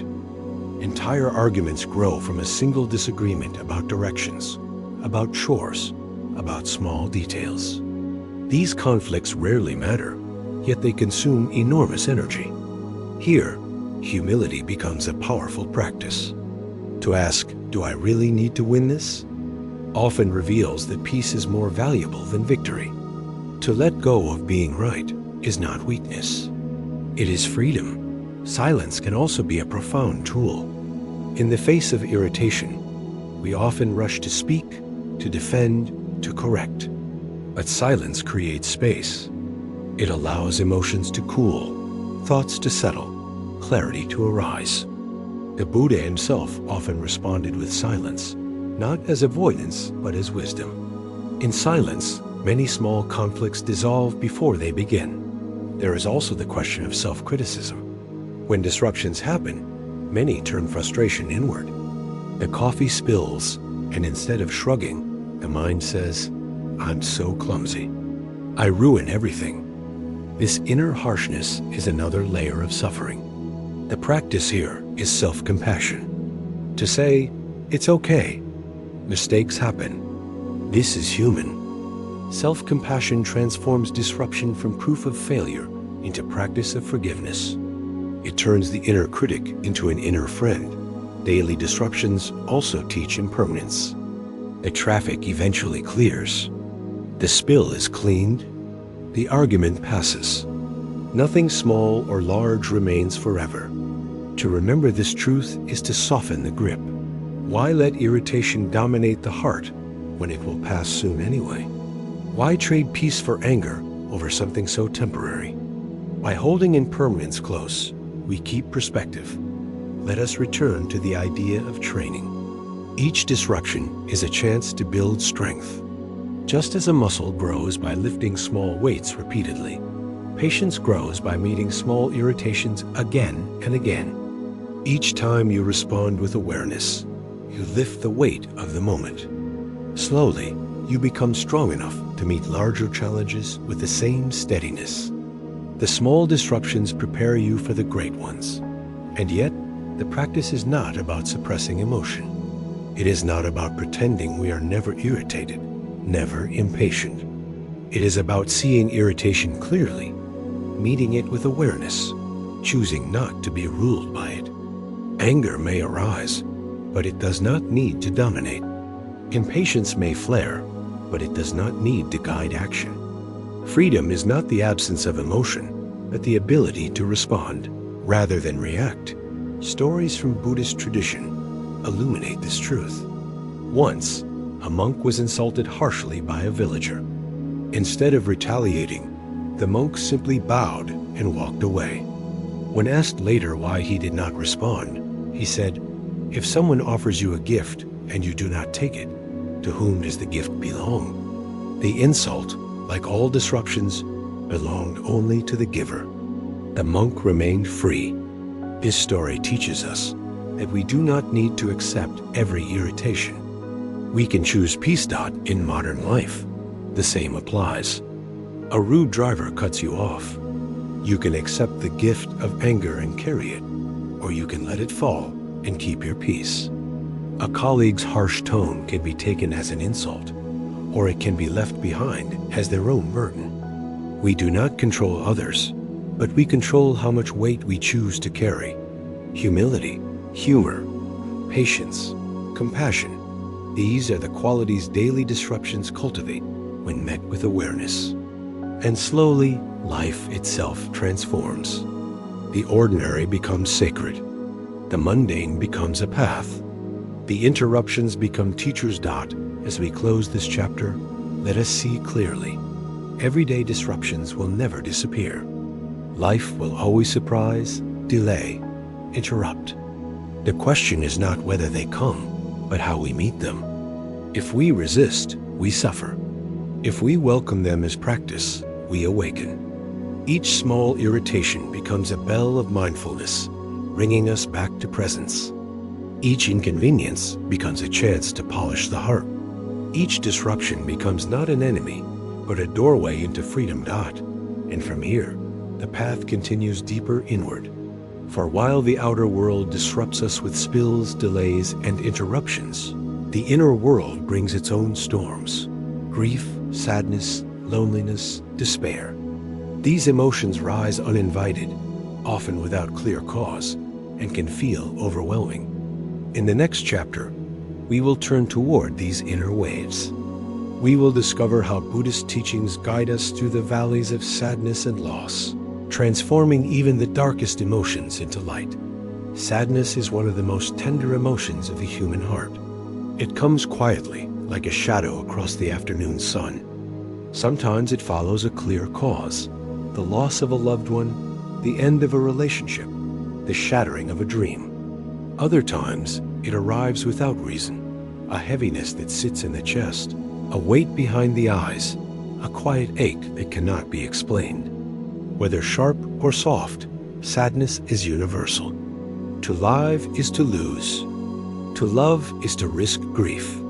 No one escapes it. Loss, in particular, pierces deeply.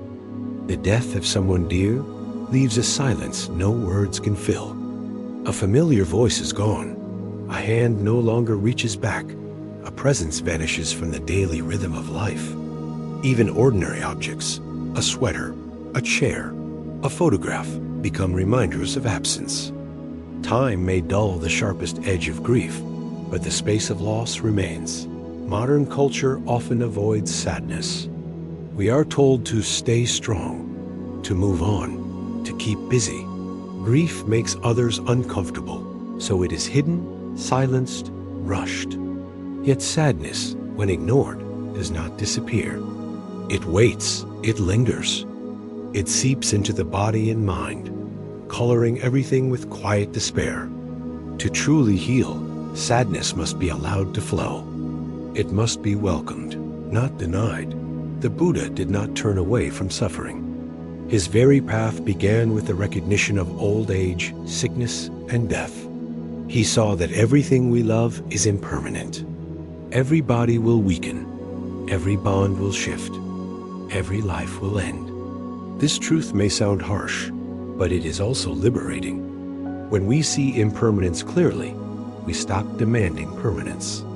We learn to cherish while we have, and to let go when it passes. Asterisk, but knowing impermanence does not erase the pain of loss. When someone we love dies, the heart still breaks. The Buddha himself wept when disciples passed. His teaching was not to deny grief, but to meet it with awareness. He encouraged us to hold sadness like a mother holds a crying child, with gentleness, patience, compassion.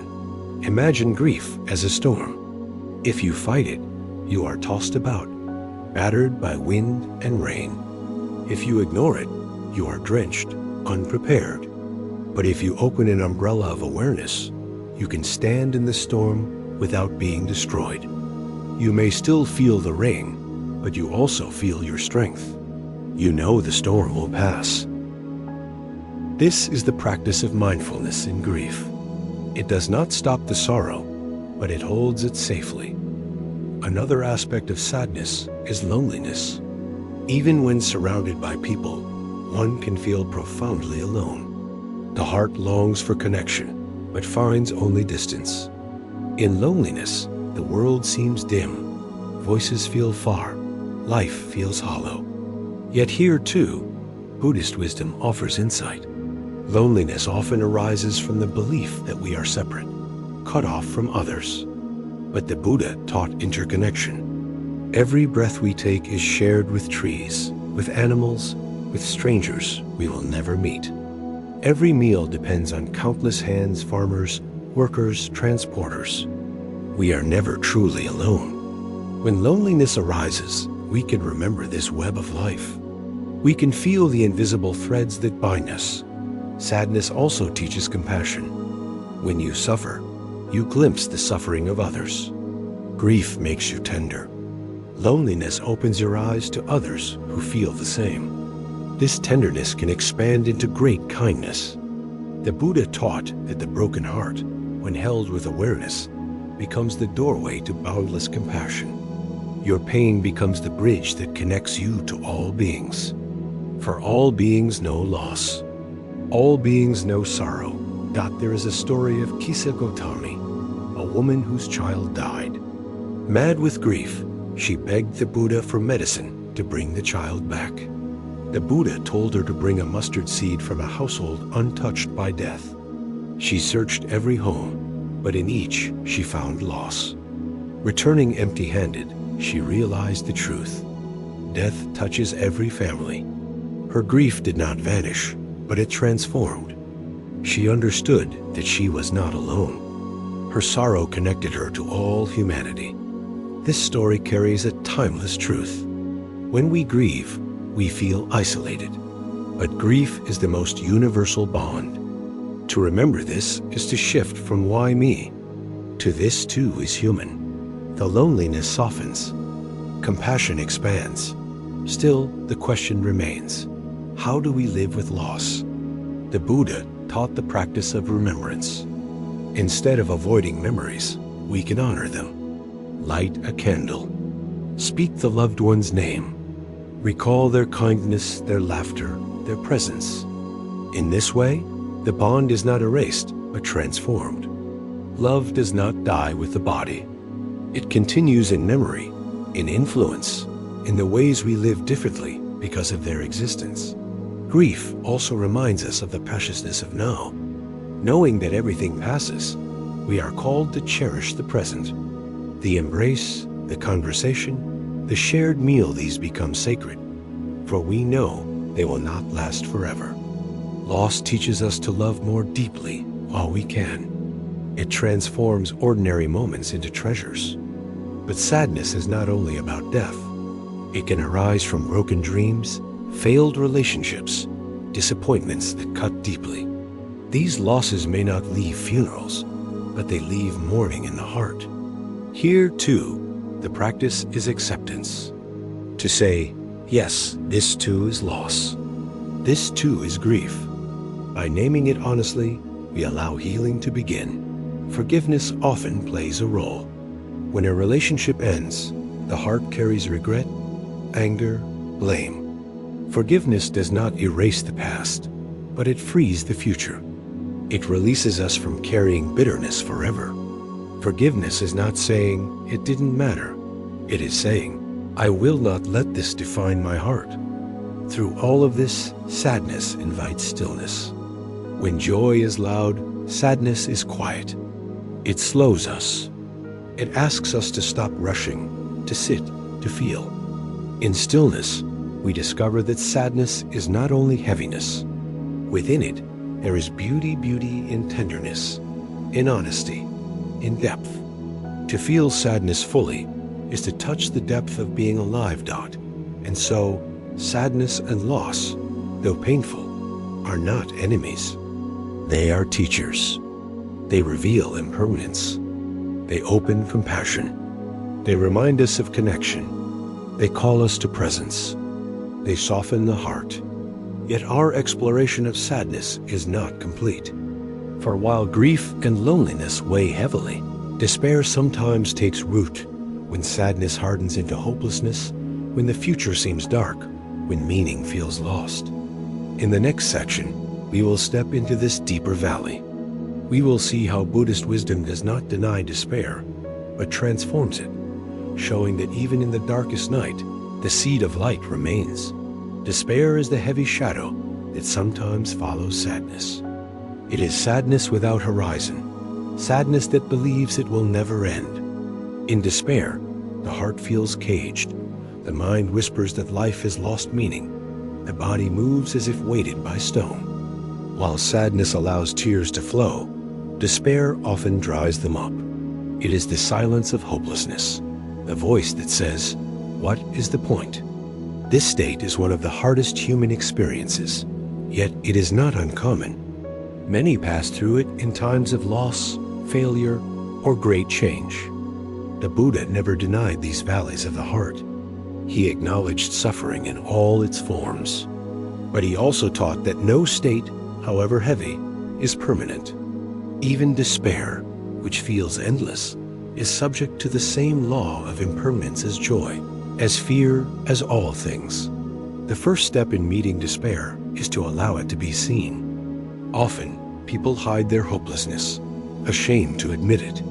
They wear masks of strength, afraid that others will not understand. But concealment deepens the isolation. To bring despair into the light, even if only to yourself, is already an act of healing. To whisper, "I am in pain," is to break the silence that imprisons. The Buddhist teaching of mindfulness offers a way to meet despair without being consumed by it.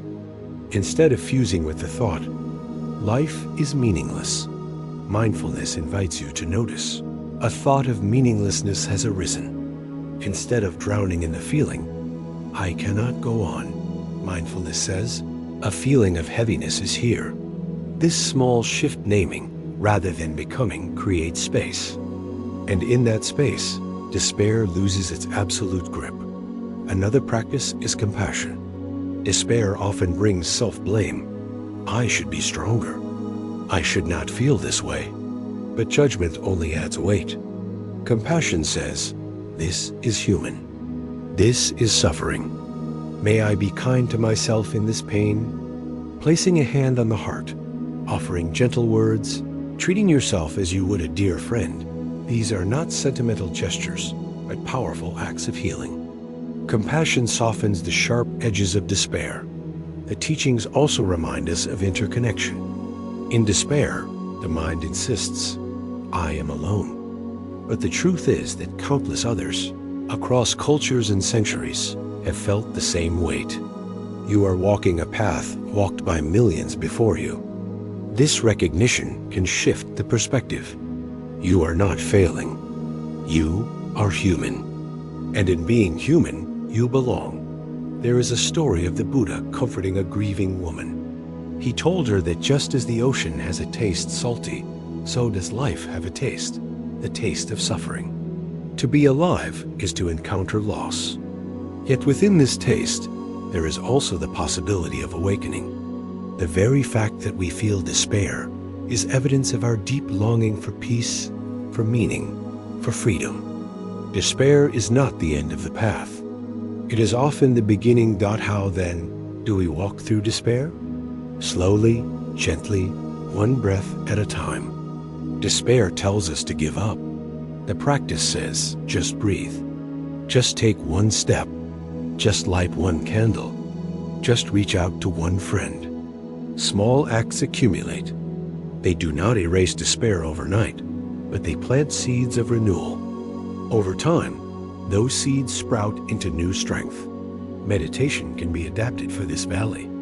Instead of striving for calm, which may feel impossible, the practice can be as simple as sitting with the breath for a few minutes, noticing the rise and fall, saying silently, "Still breathing, still here." This anchors you to life, reminding you that even in darkness, the body continues, the heart continues, life continues. Asterisk nature too becomes a teacher. A tree that loses its leaves in winter is not dead. It is resting. The earth that lies bare is not empty. It is preparing. In despair, we may feel like winter has no end, but nature teaches otherwise. Seasons change.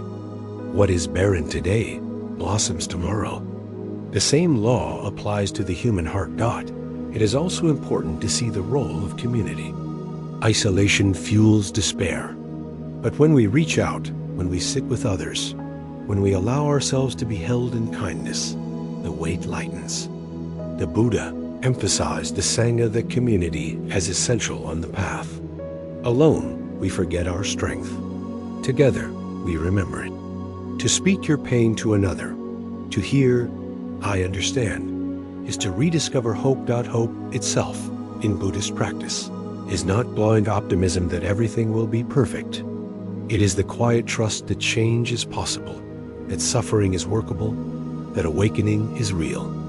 Even in despair, the smallest spark of trust is enough. It may not banish the night, but it keeps the flame alive until dawn comes. And here is the paradox. When despair is met with awareness, compassion, and patience, it often deepens our capacity for joy. Those who have walked through the valley of sorrow often appreciate beauty more sharply, love more tenderly, live more fully. The broken heart becomes an open heart. The wound becomes the place where light enters. As we close this chapter, let us hold sadness and loss with reverence. They are not signs of weakness, but of love. We grieve because we have loved. We despair because we long for meaning. These are not flaws, but the most human truths. And when met with awareness, sadness becomes tenderness, loss becomes wisdom, despair becomes the ground for awakening. From here, our journey continues. For beyond sadness lies another shadow of modern life: anger. Not the quick irritation of spilled coffee, but the deeper rage that burns in families, in communities, in nations. Anger that divides, destroys, and blinds. In the next chapter, we will explore this fire of anger and discover how the Buddhist path of patience, compassion, and non-harming can transform it into clarity and strength. Anger is fire. It flares quickly, it burns hot, and if left unchecked, it consumes everything in its path. We know this fire well. It rises in families, in workplaces, in relationships. It erupts on highways, in politics, on screens. Sometimes it shouts, sometimes it simmers, but always it disturbs the peace of the heart. On the surface, anger seems powerful. It feels like strength, like energy, like control. When we are angry, adrenaline floods the body, words sharpen, actions speed up. We feel alive, undeniable. Yet beneath this heat lies something softer: pain. The Buddha taught that anger is not a primary emotion. It is a reaction. Beneath anger, there is often fear, hurt, or unmet longing. A partner forgets something important, and the anger hides the deeper pain of feeling unseen. A colleague criticizes us, and anger hides the sting of shame. A stranger disrespects us, and anger masks the fear of not being valued. Anger is the armor we put on to protect a wound. The problem is that anger does not heal the wound. It deepens it. It may silence others for a moment, but it creates distance. It may force results, but it leaves scars. It may give the illusion of strength, but it weakens trust, connection, and peace. Like fire, it may light briefly, but if uncontrolled, it destroys the very home we live in. Consider the way anger shapes relationships. A single harsh word can undo years of tenderness. A single explosion can fracture trust. Couples who love deeply often wound each other most with angry words. Parents and children carry scars from moments of rage that echo for decades. Friendships collapse under the weight of anger unhealed. Nations descend into violence when anger is multiplied across communities. The fire burns not only individuals, but entire societies. The Buddha was clear: anger is poison. He called it one of the three unwholesome roots, alongside greed and ignorance. He taught that anger clouds the mind, distorts perception, blinds us to truth. When anger rules, we cannot see clearly. We exaggerate faults, we forget goodness, we reduce people to enemies. In anger, the world narrows into me versus you, us versus them. And in that narrowness, compassion disappears. The Buddha did not say we should suppress anger. Suppression only buries the fire, where it smolders and grows stronger. Nor did he say we should act it out, for that only spreads the flames. Instead, he taught transformation, meeting anger with awareness, understanding its roots, and channeling its energy into wisdom. The first step is to recognize anger when it arises. Often, we are carried by it before we notice. But with mindfulness, we can pause and say, anger is here. This simple naming creates space. It separates awareness from reaction. In that space, we can choose. We can breathe instead of shout. We can wait instead of strike. We can look beneath the fire to the wound it hides. Breathing is essential. When anger flares, the breath shortens, the body tightens, the face flushes. By taking slow, deep breaths, we calm the nervous system. We cool the fire. A common practice is to breathe in and say silently, breathing in, I know anger is here. Breathe out. Breathing out, I calm my anger. This simple rhythm begins to restore balance. Another step is to investigate the roots. Ask, what is beneath this anger? What pain? What fear? What longing? Often, we discover vulnerability. We see that anger is not the enemy, but a messenger pointing to something tender. If we can tend to that tenderness by seeking understanding, by offering compassion, anger dissolves. Compassion is the water that cools anger's fire. The Buddha encouraged us to practice loving kindness meditation specifically toward those we are angry with. At first, this may feel impossible, but even the intention softens the heart. To say, may they be happy, may they be free from suffering, begins to dissolve the walls of hatred. Over time, we realize that those who harm are themselves suffering. Their anger, like ours, hides pain. To see this is to shift from enemy to fellow human. There is a story of the Buddha and an angry man. The man insulted him harshly, trying to provoke a reaction. The Buddha remained calm. When asked why, he replied, if someone offers you a gift and you do not accept it, to whom does the gift belong? The insult, unaccepted, returned to the giver. This story shows the power of not receiving anger, not adding fuel to the fire. In daily life, this practice means refusing to escalate. When someone shouts, we need not shout back. When someone insults, we need not retaliate. This is not weakness. It is strength. It takes far more courage to remain calm than to react blindly. By not accepting the gift of anger, we protect our peace and break the cycle of conflict. But what about the anger at injustice? The anger at cruelty, oppression, harm in the world? Here too, Buddhism offers guidance. Anger at injustice is natural, but if fueled by hatred, it burns us out. The Buddha encouraged us to act from compassion, not from rage, to fight injustice with clarity, patience, and non-harming. This is not passive. It is powerful. Gandhi, Martin Luther King Jr., and countless others drew on this wisdom, transforming anger into movements of compassion that changed history. We can do the same in our lives. Instead of letting anger turn into violence, we can let it fuel determination to protect, to heal, to change. Anger's energy becomes strength when guided by wisdom. It becomes courage when rooted in compassion. It becomes justice without hatred, action without destruction. Still, this transformation takes practice. It is not easy. Anger is seductive. It promises power, release, satisfaction. But every time we follow it, we end up empty, regretful, wounded. The Buddha invited us to see this clearly, to remember the cost of anger, to recall how it feels after the fire has burned guilt, distance, sorrow. When we see the true cost, the temptation weakens. Patience is the antidote. The Buddha called patience the highest virtue. To remain calm when provoked is not passive. It is mastery. It is the ability to hold fire without being burned. Each time we practice patience in small irritations, we prepare for larger storms. Over time, anger loses its grip. The fire that once consumed us becomes fuel for light. And so, anger, though dangerous, is also a teacher. It reveals our wounds, our fears, our attachments.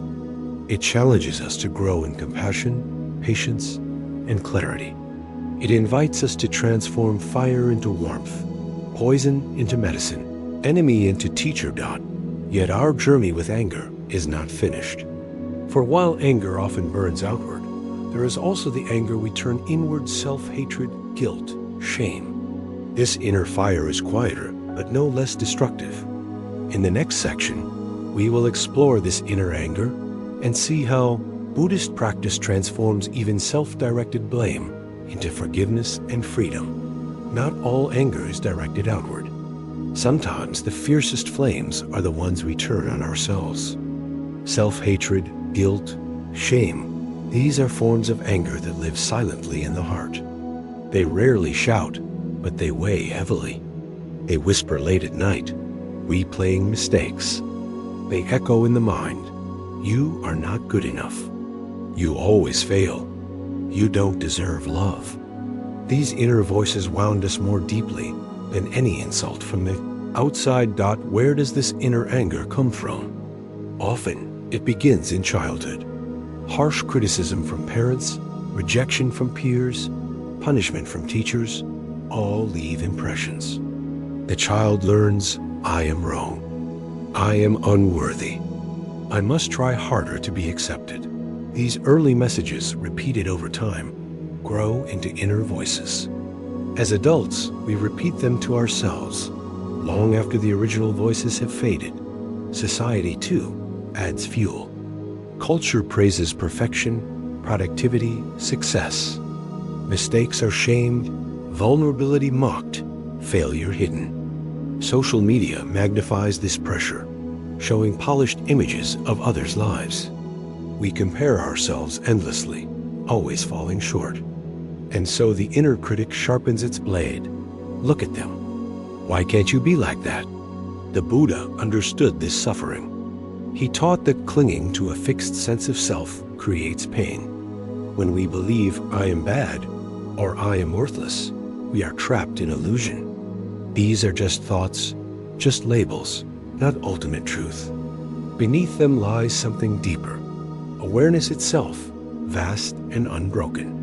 To recognize this is to loosen the grip of self-hatred. The practice of self-compassion becomes essential here. Many people resist it, fearing it is weakness or self-indulgence. But compassion is not indulgence. It is medicine. Just as a wound heals faster with gentle care, so does the heart. Self-compassion means speaking to yourself as you would to a dear friend. It means placing a hand on your heart and saying, "This is hard. You are doing your best. May you be at peace." Simple words, repeated often, begin to rewire the mind. Another practice is forgiveness. Forgiveness of others is difficult, but forgiveness of self can be even harder. We hold on to mistakes, punishing ourselves endlessly. But punishment does not undo the past. It only prolongs suffering. The Buddha taught that every moment is new. The past cannot be changed, but the present can be lived wisely. To forgive yourself is to stop stabbing the wound. It is to allow healing. One way to practice this is to reflect on intention. When you look back at mistakes, ask, "What was my intention at that time?" Often, you will see that even harmful actions were born from confusion, fear, or longing, not from evil. To recognize this does not excuse harm, but it allows compassion. It allows you to see yourself as human, learning, imperfect, just like everyone else. Meditation can also help release shame. In meditation, thoughts of guilt will arise. Instead of pushing them away or believing them, you observe. A thought of failure is here. A memory of regret is here. You let them pass like clouds. Over time, they lose their power. You see that you are not your mistakes. You are the awareness that holds them. There is a story from the Buddhist tradition about Angulimala, a man who committed terrible crimes. After meeting the Buddha, he renounced violence and became a monk. Though villagers feared and despised him, he lived the rest of his life in compassion. His story reminds us that no one is beyond redemption. If even Angulimala could transform, so can we. Our past does not define our future. Self-forgiveness also opens the door to healing relationships. When we are harsh with ourselves, we often become harsh with others. When we soften inwardly, we soften outwardly. Compassion flows more easily. The inner critic loses its grip, and we stop projecting our self-hatred onto others. In this way, healing ourselves heals the world around us. Not another layer of inward anger is perfectionism, the belief that only flawless performance makes us worthy. This is a heavy chain. It keeps us striving endlessly, never satisfied, always tense. But perfection is an illusion. Life is messy, growth is uneven, learning is full of mistakes. The Buddha called this samsara, the endless cycle of striving and suffering. Liberation comes not from perfection, but from acceptance. To say, I am enough as I am, even as I grow. This does not mean giving up on growth. It means growing from love, not from self-hatred. The transformation of inward anger requires patience. These inner voices may have lived in us for decades. They will not vanish overnight, but each moment of compassion, each breath of forgiveness, each act of kindness toward ourselves weakens them. Slowly, the voice of the critic grows softer, the voice of compassion grows louder. And so, anger, whether outward or inward, becomes a teacher. Outward anger shows us our wounds and invites us to practice patience and compassion. Inward anger shows us our conditioning and invites us to practice self-love and forgiveness. Both fires, when met with awareness, can be transformed. The fire that once burned can become warmth. The anger that once destroyed can become energy for healing. As we close this chapter, let us remember, anger is not proof of evil. It is proof of pain. To meet it with awareness is to heal the pain. To meet it with compassion is to set the heart free. And from here, our journey continues into another form of suffering, one that often grows in the shadows of anger and despair. Emptiness. The sense that life itself has no meaning, that all efforts are futile, that nothing truly satisfies. In the next chapter, we will step into this hollow space. We will see how the Buddha's teachings turn even the experience of emptiness into a doorway to fullness, peace, and awakening. There are moments when life feels strangely hollow. You wake up, you go through the motions, you check the boxes of work, chores, and obligations, but inside, something feels missing. The laughter fades quickly. The achievements that once felt thrilling now feel flat.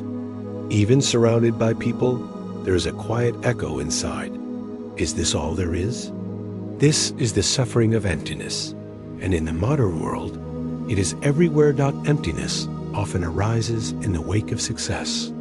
You work hard, reach a goal, and expect joy to last. Instead, it fades. The job promotion loses its shine. The new car becomes ordinary. The romantic high mellows into routine. The mind says, if this did not satisfy me, maybe the next thing will.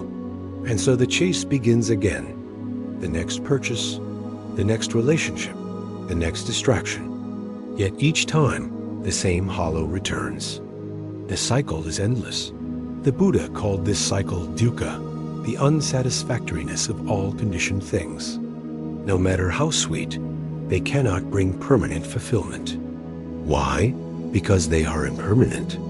Pleasure fades, beauty changes, possessions break, people leave. To cling to them as sources of lasting happiness is to be disappointed again and again. In the modern world, consumer culture fuels this suffering. Advertising whispers constantly, you are not enough until you buy this, achieve this, become this. We are taught to fill the inner void with outer things. Yet the more we consume, the hungrier we become. The void cannot be filled from the outside. This emptiness is not only about things. It also comes from disconnection from ourselves, from others, from life itself. Surrounded by noise, we forget how to listen. Surrounded by tasks, we forget how to simply be. Surrounded by people, we forget how to connect deeply. This disconnection creates a hollow, as if life passes around us, but not through us. That the Buddha's teachings do not deny this emptiness. They face it directly. He taught that the sense of I, itself the ego, the fixed self we cling to, is empty of permanence. We build identities, successful worker, devoted parent, creative artist, but these identities shift, crack, dissolve. To cling to them is to feel lost when they change.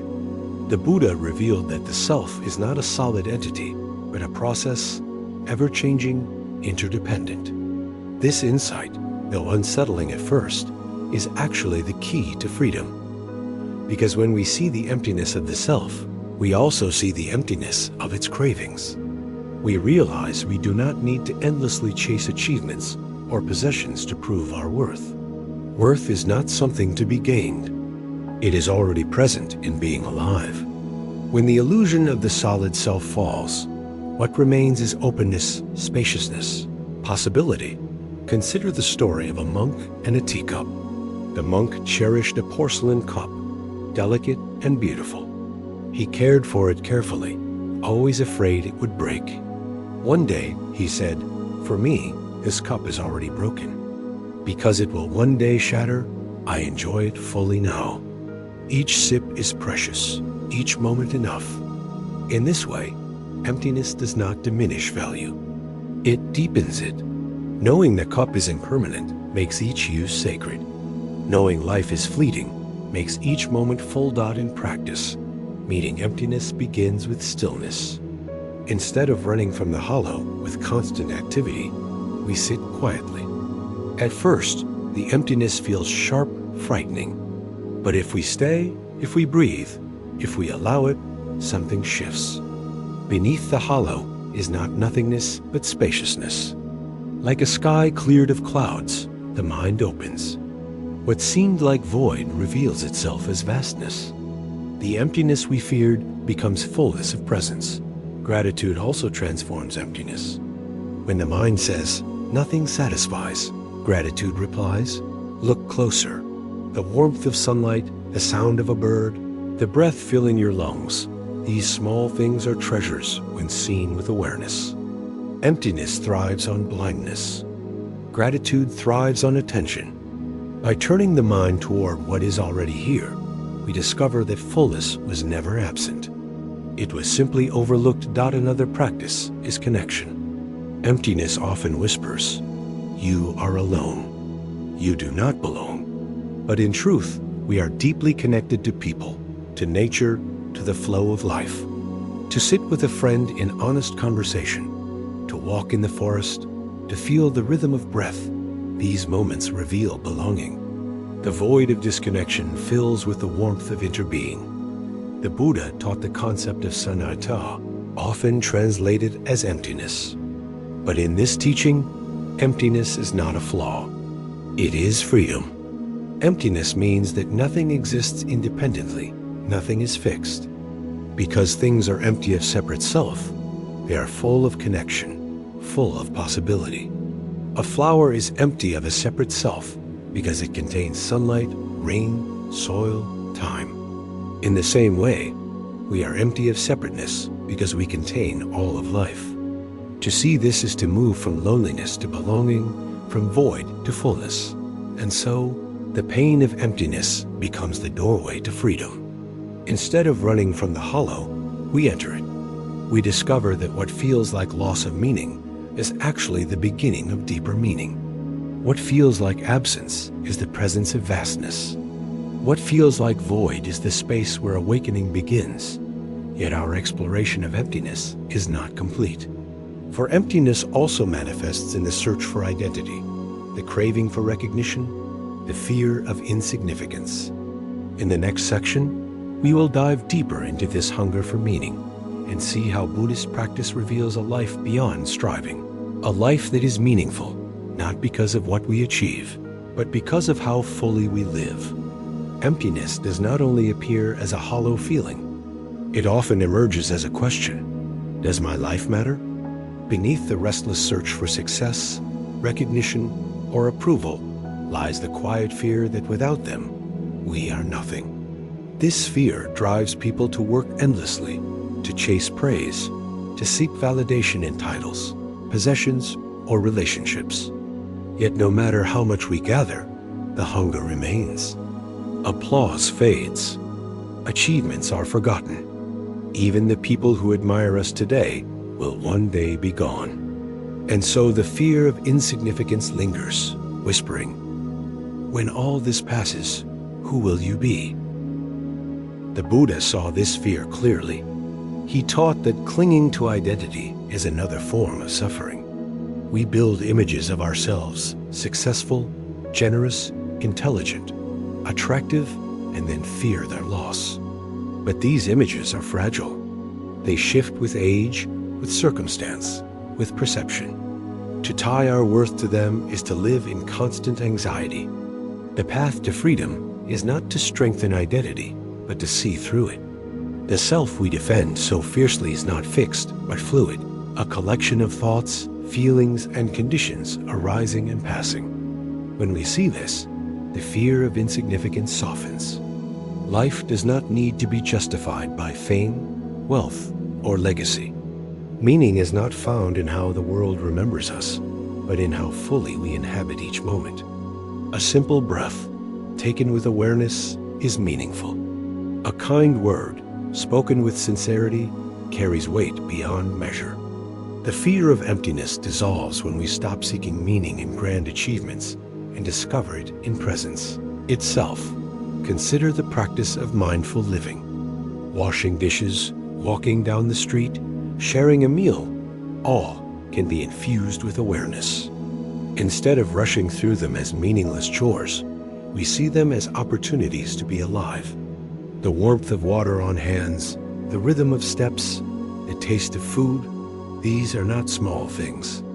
They are life itself. When lived fully, they fill the hollow with richness.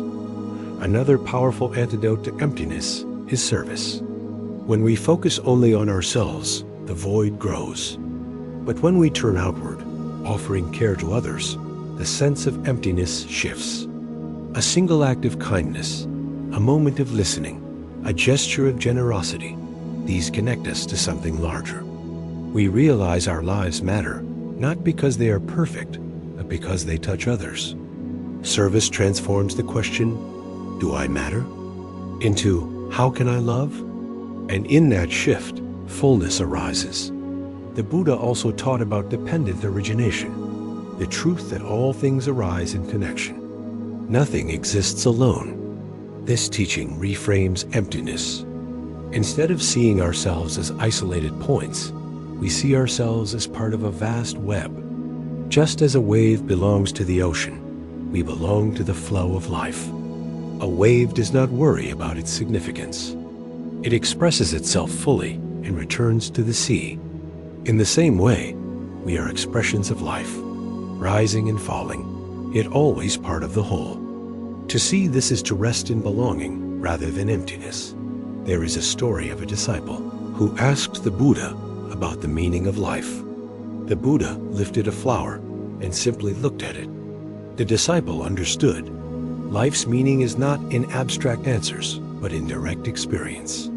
The flower does not ask if it matters. It simply blooms. The sun does not ask if it matters. It simply shines. Our task is not to justify existence, but to live it fully. This does not mean ignoring the hollow when it arises. It means meeting it with curiosity. When emptiness whispers, "Nothing matters," we can pause and ask, what is this feeling pointing to? Often, it points to disconnection from presence, from love, from service. By listening, we can respond wisely. Instead of filling the void with distractions, we can fill it with awareness, connection, compassion. Modern culture tells us that meaning comes from being extraordinary. But the Buddha's teaching is that meaning is found in being present. You do not need to be famous, wealthy, or exceptional to live a full life. You need only to live it deeply, moment by moment, breath by breath. And so, the transformation of emptiness is not about erasing the hollow, but about seeing it clearly. What feels like void is actually spaciousness.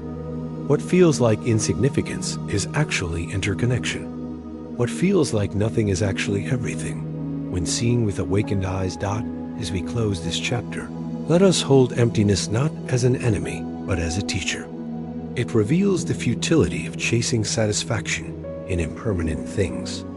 It invites us to rest in presence, to live in service, to discover meaning in the simple act of being alive. In emptiness, we find fullness.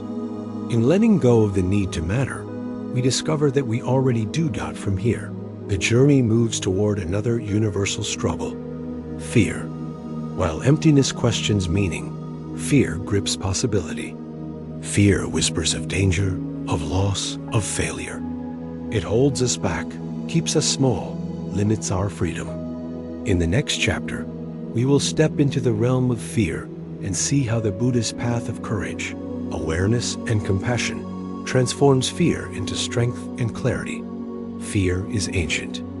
It lives deep in the body, older than thought, older than reason. It is the rush of adrenaline when a shadow moves, the tightening of muscles when footsteps sound behind us, the quickening heartbeat before we speak in public. Fear kept our ancestors alive. It sharpened their senses, pushed them to run, to fight, to hide. Without fear, the human race would not have survived. Yet in the modern world, fear often works against us. We are rarely chased by wild animals, rarely faced with life or death battles. But the same survival system is triggered by emails, by deadlines, by conversations, by possibilities. The body reacts as if every uncertainty is a tiger in the grass. The heart races. The breath shortens. The mind spirals into worst-case scenarios. Fear becomes not a guardian, but a jailer, confining us in cages of imagined danger. There are many kinds of fear. Fear of failure. Fear of rejection. Fear of loss. Fear of the future. Fear of death. Some are sharp and sudden, others quiet and chronic. Some protect us wisely, warning us of real danger. Others mislead us, paralyzing us in the face of harmless possibilities. The challenge is to see clearly which is which. The Buddha named fear as a form of suffering born from ignorance and attachment. We fear losing what we cling to: health, status, loved ones, identity. We fear the unknown because we cannot control it. We fear death because we mistake the body and mind for a permanent self. Fear, at its root, is the refusal to accept impermanence. But the Buddha did not teach us to fight fear. He taught us to understand it, to meet it with awareness rather than resistance. When fear is seen clearly, it loses some of its power. Like a shadow, it seems large until we shine a light on it. Then we see its true shape. One practice is to name fear when it arises. Instead of saying, "I am afraid," we say, "Fear is here." This small shift separates awareness from emotion. We are not fear itself. We are the space in which fear appears. This perspective creates room to breathe, room to respond, room to choose. Breathing is another key. Fear tightens the body, quickens the breath. By slowing the breath, we calm the nervous system. Inhale deeply. Exhale slowly. With each breath, whisper inwardly, "I am safe in this moment."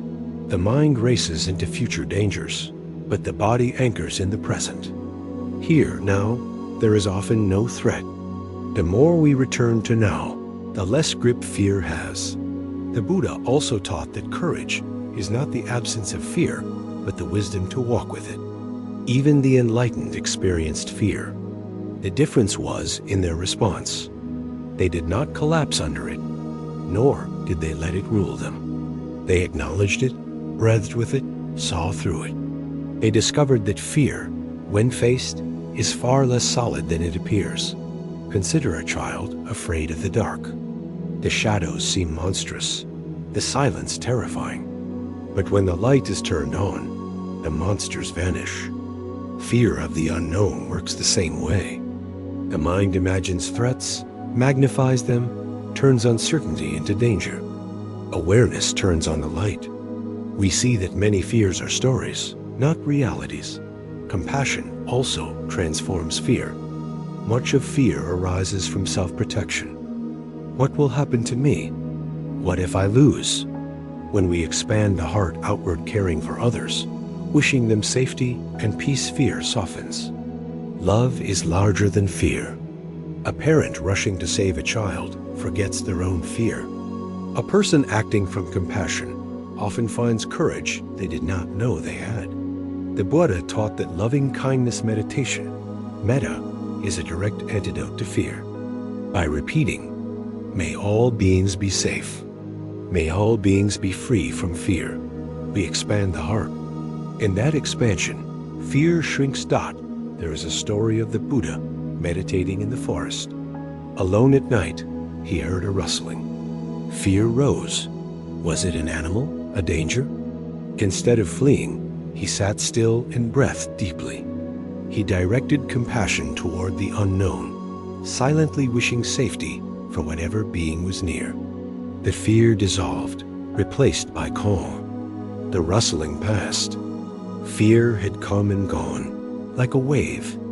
This story reminds us that fear need not be conquered by force, but can be dissolved by presence and compassion.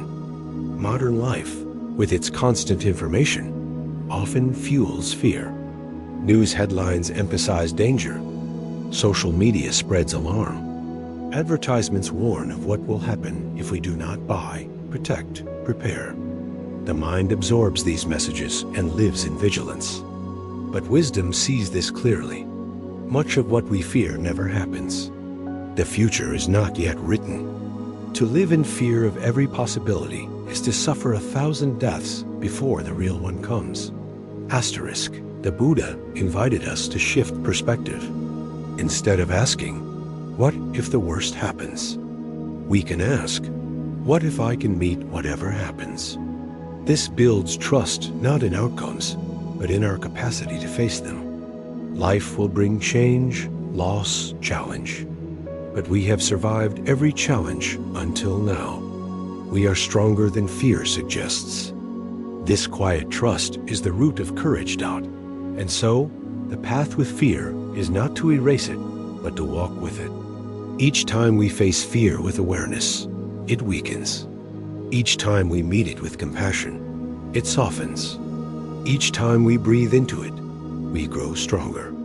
Fear becomes less of a jailer and more of a teacher. It shows us where we cling, where we resist, where we long for control. And in showing us, it points the way to freedom. Yet our exploration of fear is not complete. For beyond the personal fears of failure, rejection, or loss lies the deepest fear of all, death. The fear of the end, the unknown beyond life, haunts every human heart. In the next section, we will face this ultimate fear directly. We will see how the Buddha's teachings transform even the terror of death into peace, acceptance, and awakening. At the root of all fear lies death. Beneath the worries of failure, rejection, or loss, the silent question waits. What will happen when my life ends? The body resists aging. The mind avoids thoughts of mortality. Culture distracts us with endless noise. Yet no matter how we turn away, death walks beside us. It is the one certainty in a world of change, and because we cannot escape it, we fear it. This fear takes many forms. Sometimes it is sharp, as when illness strikes or danger nears. Sometimes it is subtle, hidden in the background of everyday life. The urgency to achieve, to accumulate, to leave a mark often comes from the fear that time is short. We build legacies, monuments, and memories, hoping to outlast the inevitable. But the truth remains. Every body ages, every life ends. The fear of death haunts the human heart. The Buddha faced this truth directly. He left the palace after seeing sickness, old age, and death. Instead of turning away, he sought to understand them. His teaching begins with impermanence. All things arise and pass. To deny this is to suffer. To accept it is to find peace. Death is not an interruption of life, but a part of it, as natural as birth. But knowing this intellectually is not enough. The body still resists. The mind still fears. The practice, then, is to bring awareness directly to mortality. The Buddha encouraged contemplation of death, not morbidly, but honestly. Monks were taught to meditate in charnel grounds, observing the decay of bodies, reflecting, this body too is of that nature. The point was not despair, but freedom. When we accept that death is certain, we stop clinging so desperately. Life becomes precious, each moment vivid. One way to meet the fear of death is to reflect on continuity. Though the body dies, the effects of our actions, our words, our kindness, our influence continue. The Buddha taught karma. Every action leaves a trace. When we live with compassion, our influence ripples outward, carried on in ways we may never see. In this way, life continues beyond the body. Another perspective is interconnection. Just as a wave rises and falls back into the sea, so too do we rise from and return to the vastness of life. The wave does not truly end. It changes form. The water remains. In the same way, our existence is not separate, but part of the great flow. To fear death is to forget the ocean we belong to. To remember is to rest in belonging. There is also the practice of presence. Much fear of death comes not from death itself, but from imagining it in the future. Right now, in this breath, we are alive. To return again and again to the present moment dissolves much of the fear. We see that life is happening now, not in some imagined future. By living fully in each moment, we prepare for death not by avoiding it, but by embracing life completely. Stories from the tradition illustrate this wisdom. One monk, asked how he prepared for death, replied, "Every breath I die and am reborn." He meant that with each inhale and exhale, he let go of the past and opened to the new. In this constant practice of release, death became not a distant event, but a familiar friend. Another story tells of a disciple who asked the Buddha, "What happens after death?" The Buddha remained silent. When pressed, he explained, the question was like asking what happens to the flame of a candle when it is blown out. The flame does not go somewhere. It ceases because conditions change. The point was not to solve the mystery, but to release the need for certainty. To accept not knowing is itself freedom. Modern people often try to defeat death with denial-chasing youth, extending life, distracting themselves. But denial only deepens fear. The Buddha's way is the opposite. Turn toward death, look it in the eye, befriend it. This does not mean wishing for death, but accepting it as part of life.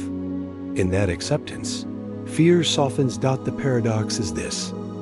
When we accept death, we begin to truly live. Knowing time is limited, we cherish it. Knowing moments are fleeting, we savor them. Knowing relationships will end, we love more deeply. Death teaches us urgency, not the frantic urgency of fear, but the gentle urgency of presence. Each breath, each smile, each act of kindness becomes sacred. Compassion also grows from this acceptance. When we know we will die, we see that others share the same fate. Every person we meet is carrying this silent truth. This recognition softens judgment, opens the heart. How can we hold grudges when we know our time is short? How can we waste days in bitterness when life is so precious? To live with death in mind is to live with love in the heart. And so fear of death, though deep, is not undefeatable. It can be transformed into wisdom, presence, and compassion. Instead of paralyzing us, it can awaken us. Instead of shrinking life, it can expand it. Death, seen clearly, is not the end of meaning, but the beginning of depth. As we close this chapter, let us remember, fear is not an enemy, but a teacher. It reveals where we cling, where we resist, where we forget the truth of impermanence. By meeting fear with awareness, we find courage. By meeting fear with compassion, we find love. By meeting fear with acceptance, we find freedom. From here, our journey moves into the final chapter of this path, hope. After walking through stress, money, relationships, anxiety, daily disruptions, sadness, anger, emptiness, and fear, what remains? The answer is not despair, but hope, the gentle flame that guides us forward, the light that reminds us why we walk the path. In the next and last chapter, we will see how Buddhist wisdom plants the seeds of hope, not in fantasies of escape, but in the real possibility of awakening, peace, and joy here and now. Hope is a fragile thing, yet without it, life withers. It is the light that glimmers even in dark valleys, the whisper that says, keep going. In modern times, hope often feels hard to hold. Surrounded by stress, grief, anger, emptiness, and fear, people wonder if change is possible, if peace is real. They search for answers, for relief, for something to believe in. And yet, the Buddha's path does not offer false promises of eternal pleasure or permanent security. It offers something deeper. The hope of transformation. Hope in Buddhism is not about escaping suffering. It is about understanding it. The first noble truth says life contains suffering. At first, this may sound hopeless, but the Buddha continued, because suffering has a cause, it can end. This is the seed of real hope.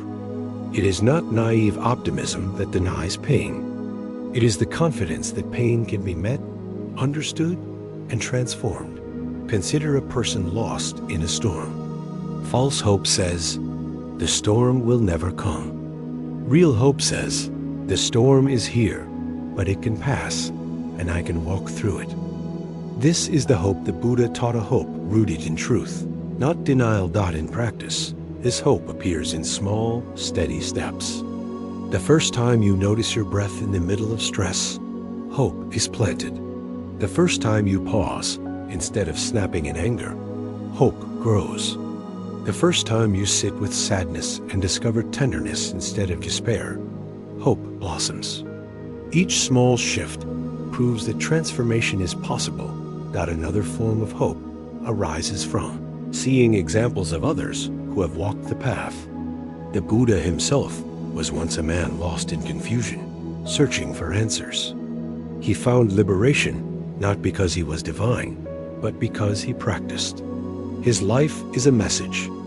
If awakening was possible for him, it is possible for us. The countless monks, nuns, and lay people who followed, transforming their suffering into peace, are further evidence. Their stories remind us, change is not only a dream, it is a reality lived by many. Hope also comes from community. Alone, we may falter. Together, we find strength. The Sangha, the community of practitioners, embodies hope. To sit with others in meditation, to share struggles, to hear, I understand, lifts the burden. We see that we are not walking alone. Each person's progress supports the others. In this web of connection, hope multiplies. The Buddha also taught hope through the practice of compassion. When we turn our attention outward, caring for others, hope grows naturally. In helping someone else, we discover that our lives matter. In relieving another's pain, we find meaning. Compassion transforms despair into purpose, and purpose fuels hope. There is a story of a candle lighting another candle.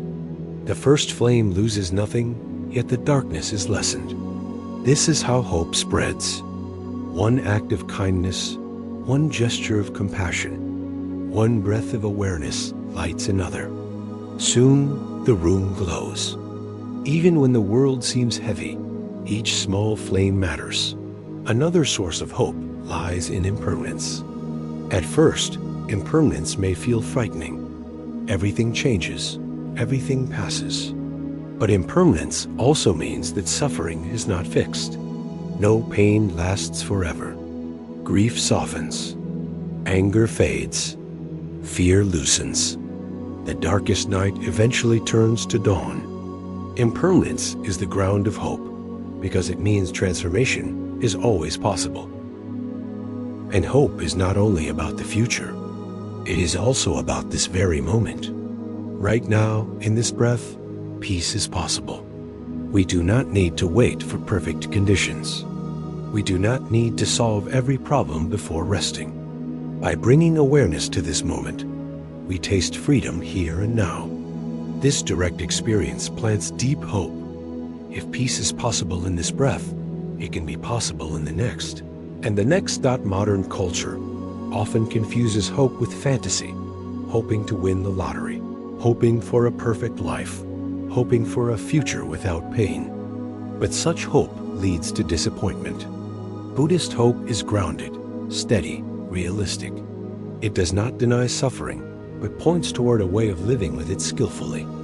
It is the hope of walking the path, step by step, breath by breath, knowing each step matters. As we reflect on hope, we see it is not something fragile after all. It is resilient. It grows in quiet places. It survives storms. It shines in small gestures, steady breaths, simple acts. It is not loud, but it is strong. And it reminds us that no matter how heavy life feels, peace is possible. Yet our exploration of hope is not finished. For beyond hope lies liberation, the deep freedom that Buddha discovered, the end of clinging, the awakening to truth. In the next section, we will step into this possibility. We will see how hope leads not only to comfort, but to the ultimate peace of liberation, the freedom of a heart unbound. Hope alone is not enough. Hope is the spark, but liberation is the fire. Hope lifts us, but liberation sets us free. For the Buddha, the ultimate promise of the path was not simply to reduce stress, calm anger, or soothe sadness, though all these are real fruits. The promise was freedom itself. Freedom from the endless cycle of clinging and craving. Freedom from being ruled by fear and desire. Freedom from mistaking the self as permanent. This is nirvana, the awakening that lies at the heart of Buddhist teaching. Liberation does not mean escaping life. It means living it fully, without chains. It means walking through joy without clinging, through sorrow without despair, through fear without paralysis. It means discovering a mind that is clear, a heart that is open, a presence that is unshakable. The Buddha described liberation as the end of suffering, not the end of pain, but the end of suffering's grip. Pain will still come. Bodies will still age. Loss will still arrive. But the mind no longer resists, no longer adds the second arrow. Liberation is the ability to meet life as it is, moment by moment, without being bound. How does hope lead to this? Hope begins with the trust that change is possible. Practice deepens that trust into experience. Each time you breathe mindfully, you taste a drop of freedom. Each time you choose compassion over anger, you taste it again. Each time you let go instead of clinging, you taste it more deeply. Over time, these small tastes accumulate. They show that liberation is not distant, not abstract, but available here and now. Consider the image of a bird in a cage. At first, hope is the glimpse of sky through the bars. Practice is the work of unlocking the door. Liberation is stepping into the open air. The bird is still in the world, still facing storms and winds, but it flies free. The path to liberation is built on three foundations: wisdom, ethics, and meditation. Wisdom shows us the truths of impermanence, suffering, and non-self. Ethics trains us to live without harming, so the mind is not tangled in guilt or conflict. Meditation cultivates presence and clarity, so the mind sees directly rather than through illusion. Together, they lead to freedom. Liberation also means the release of identity. Much suffering comes from clinging to I, me, mine. We defend our ego, chase recognition, fear insignificance. But in liberation, The self is seen as empty fluid, dependent, ever-changing. This does not erase individuality, but it dissolves the burden of defending it. Without the heavy I, life becomes light. We act with compassion, not to prove ourselves, but because compassion flows naturally. There is a story of the Buddha holding a lotus flower before his disciples. Most were puzzled. One, Makasayapa, simply smiled. In that smile was direct understanding. Truth cannot always be spoken. It must be experienced. Liberation is like this.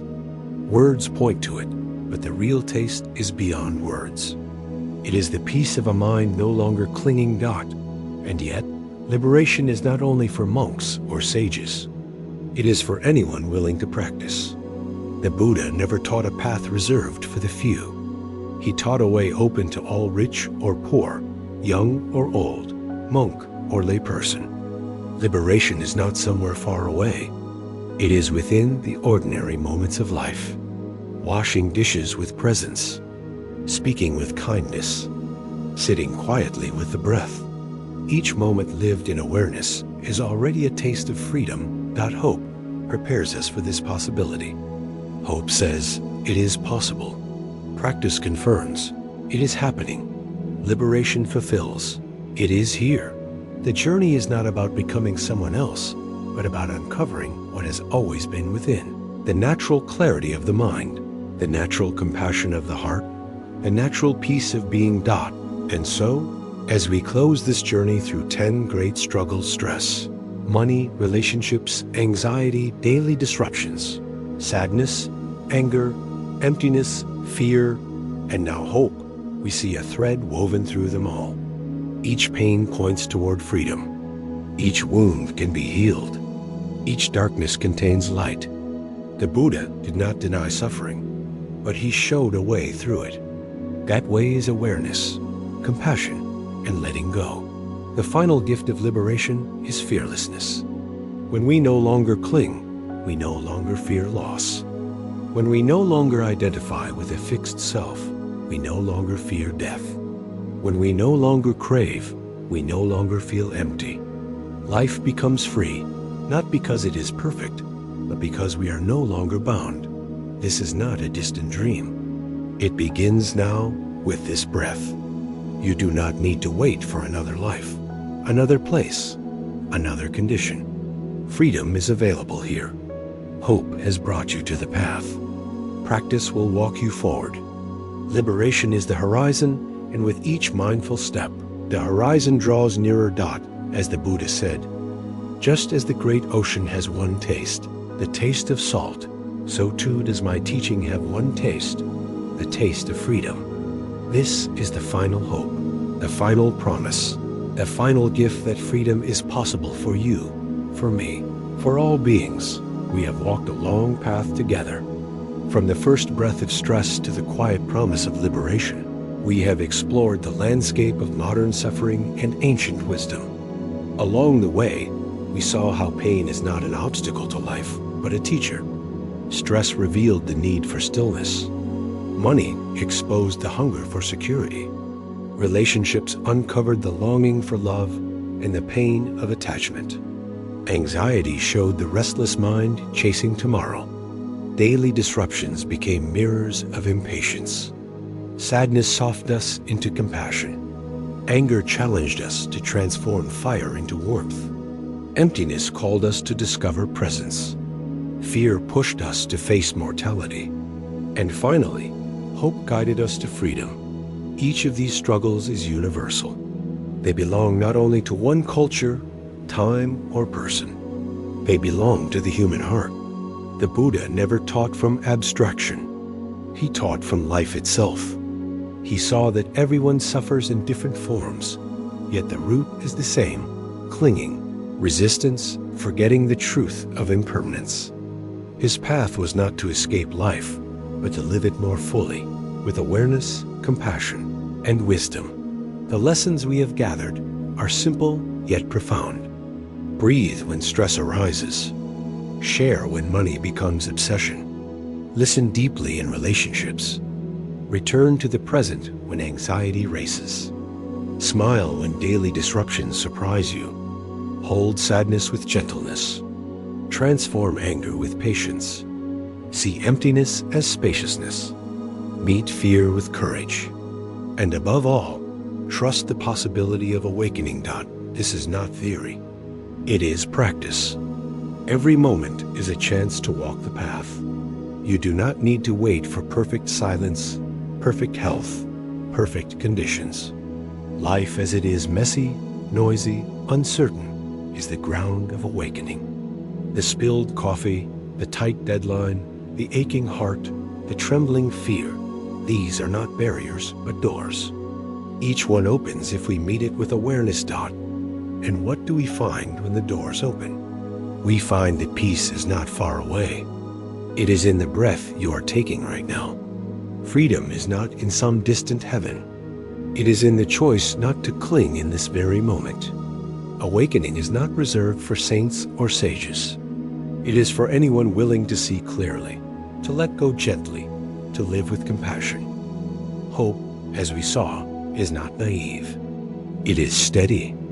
It does not promise that life will be free from loss or pain. It promises that loss and pain can be transformed. It does not deny death.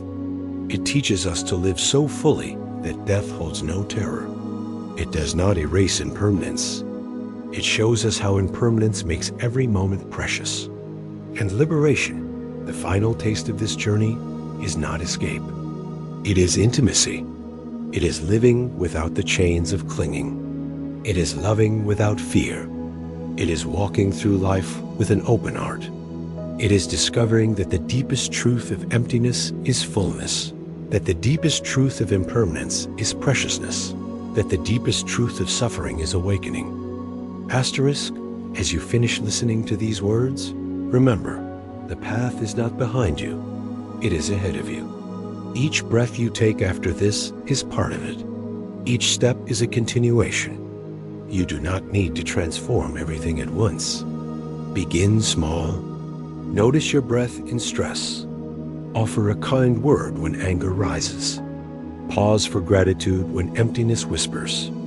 Hold your heart gently when sadness aches. These small practices are not minor, they are seeds. And seeds, when tended, grow. Grow into forests. You may wonder, will I ever be free? The answer is both gentle and profound. Freedom is not a destination. It is a way of walking. Each time you let go, you are free. Each time you breathe with awareness, you are free. Each time you choose compassion, you are free. Freedom is not someday. It is now. So, let this journey end not with finality, but with beginning. You have seen the path. You have heard the teachings.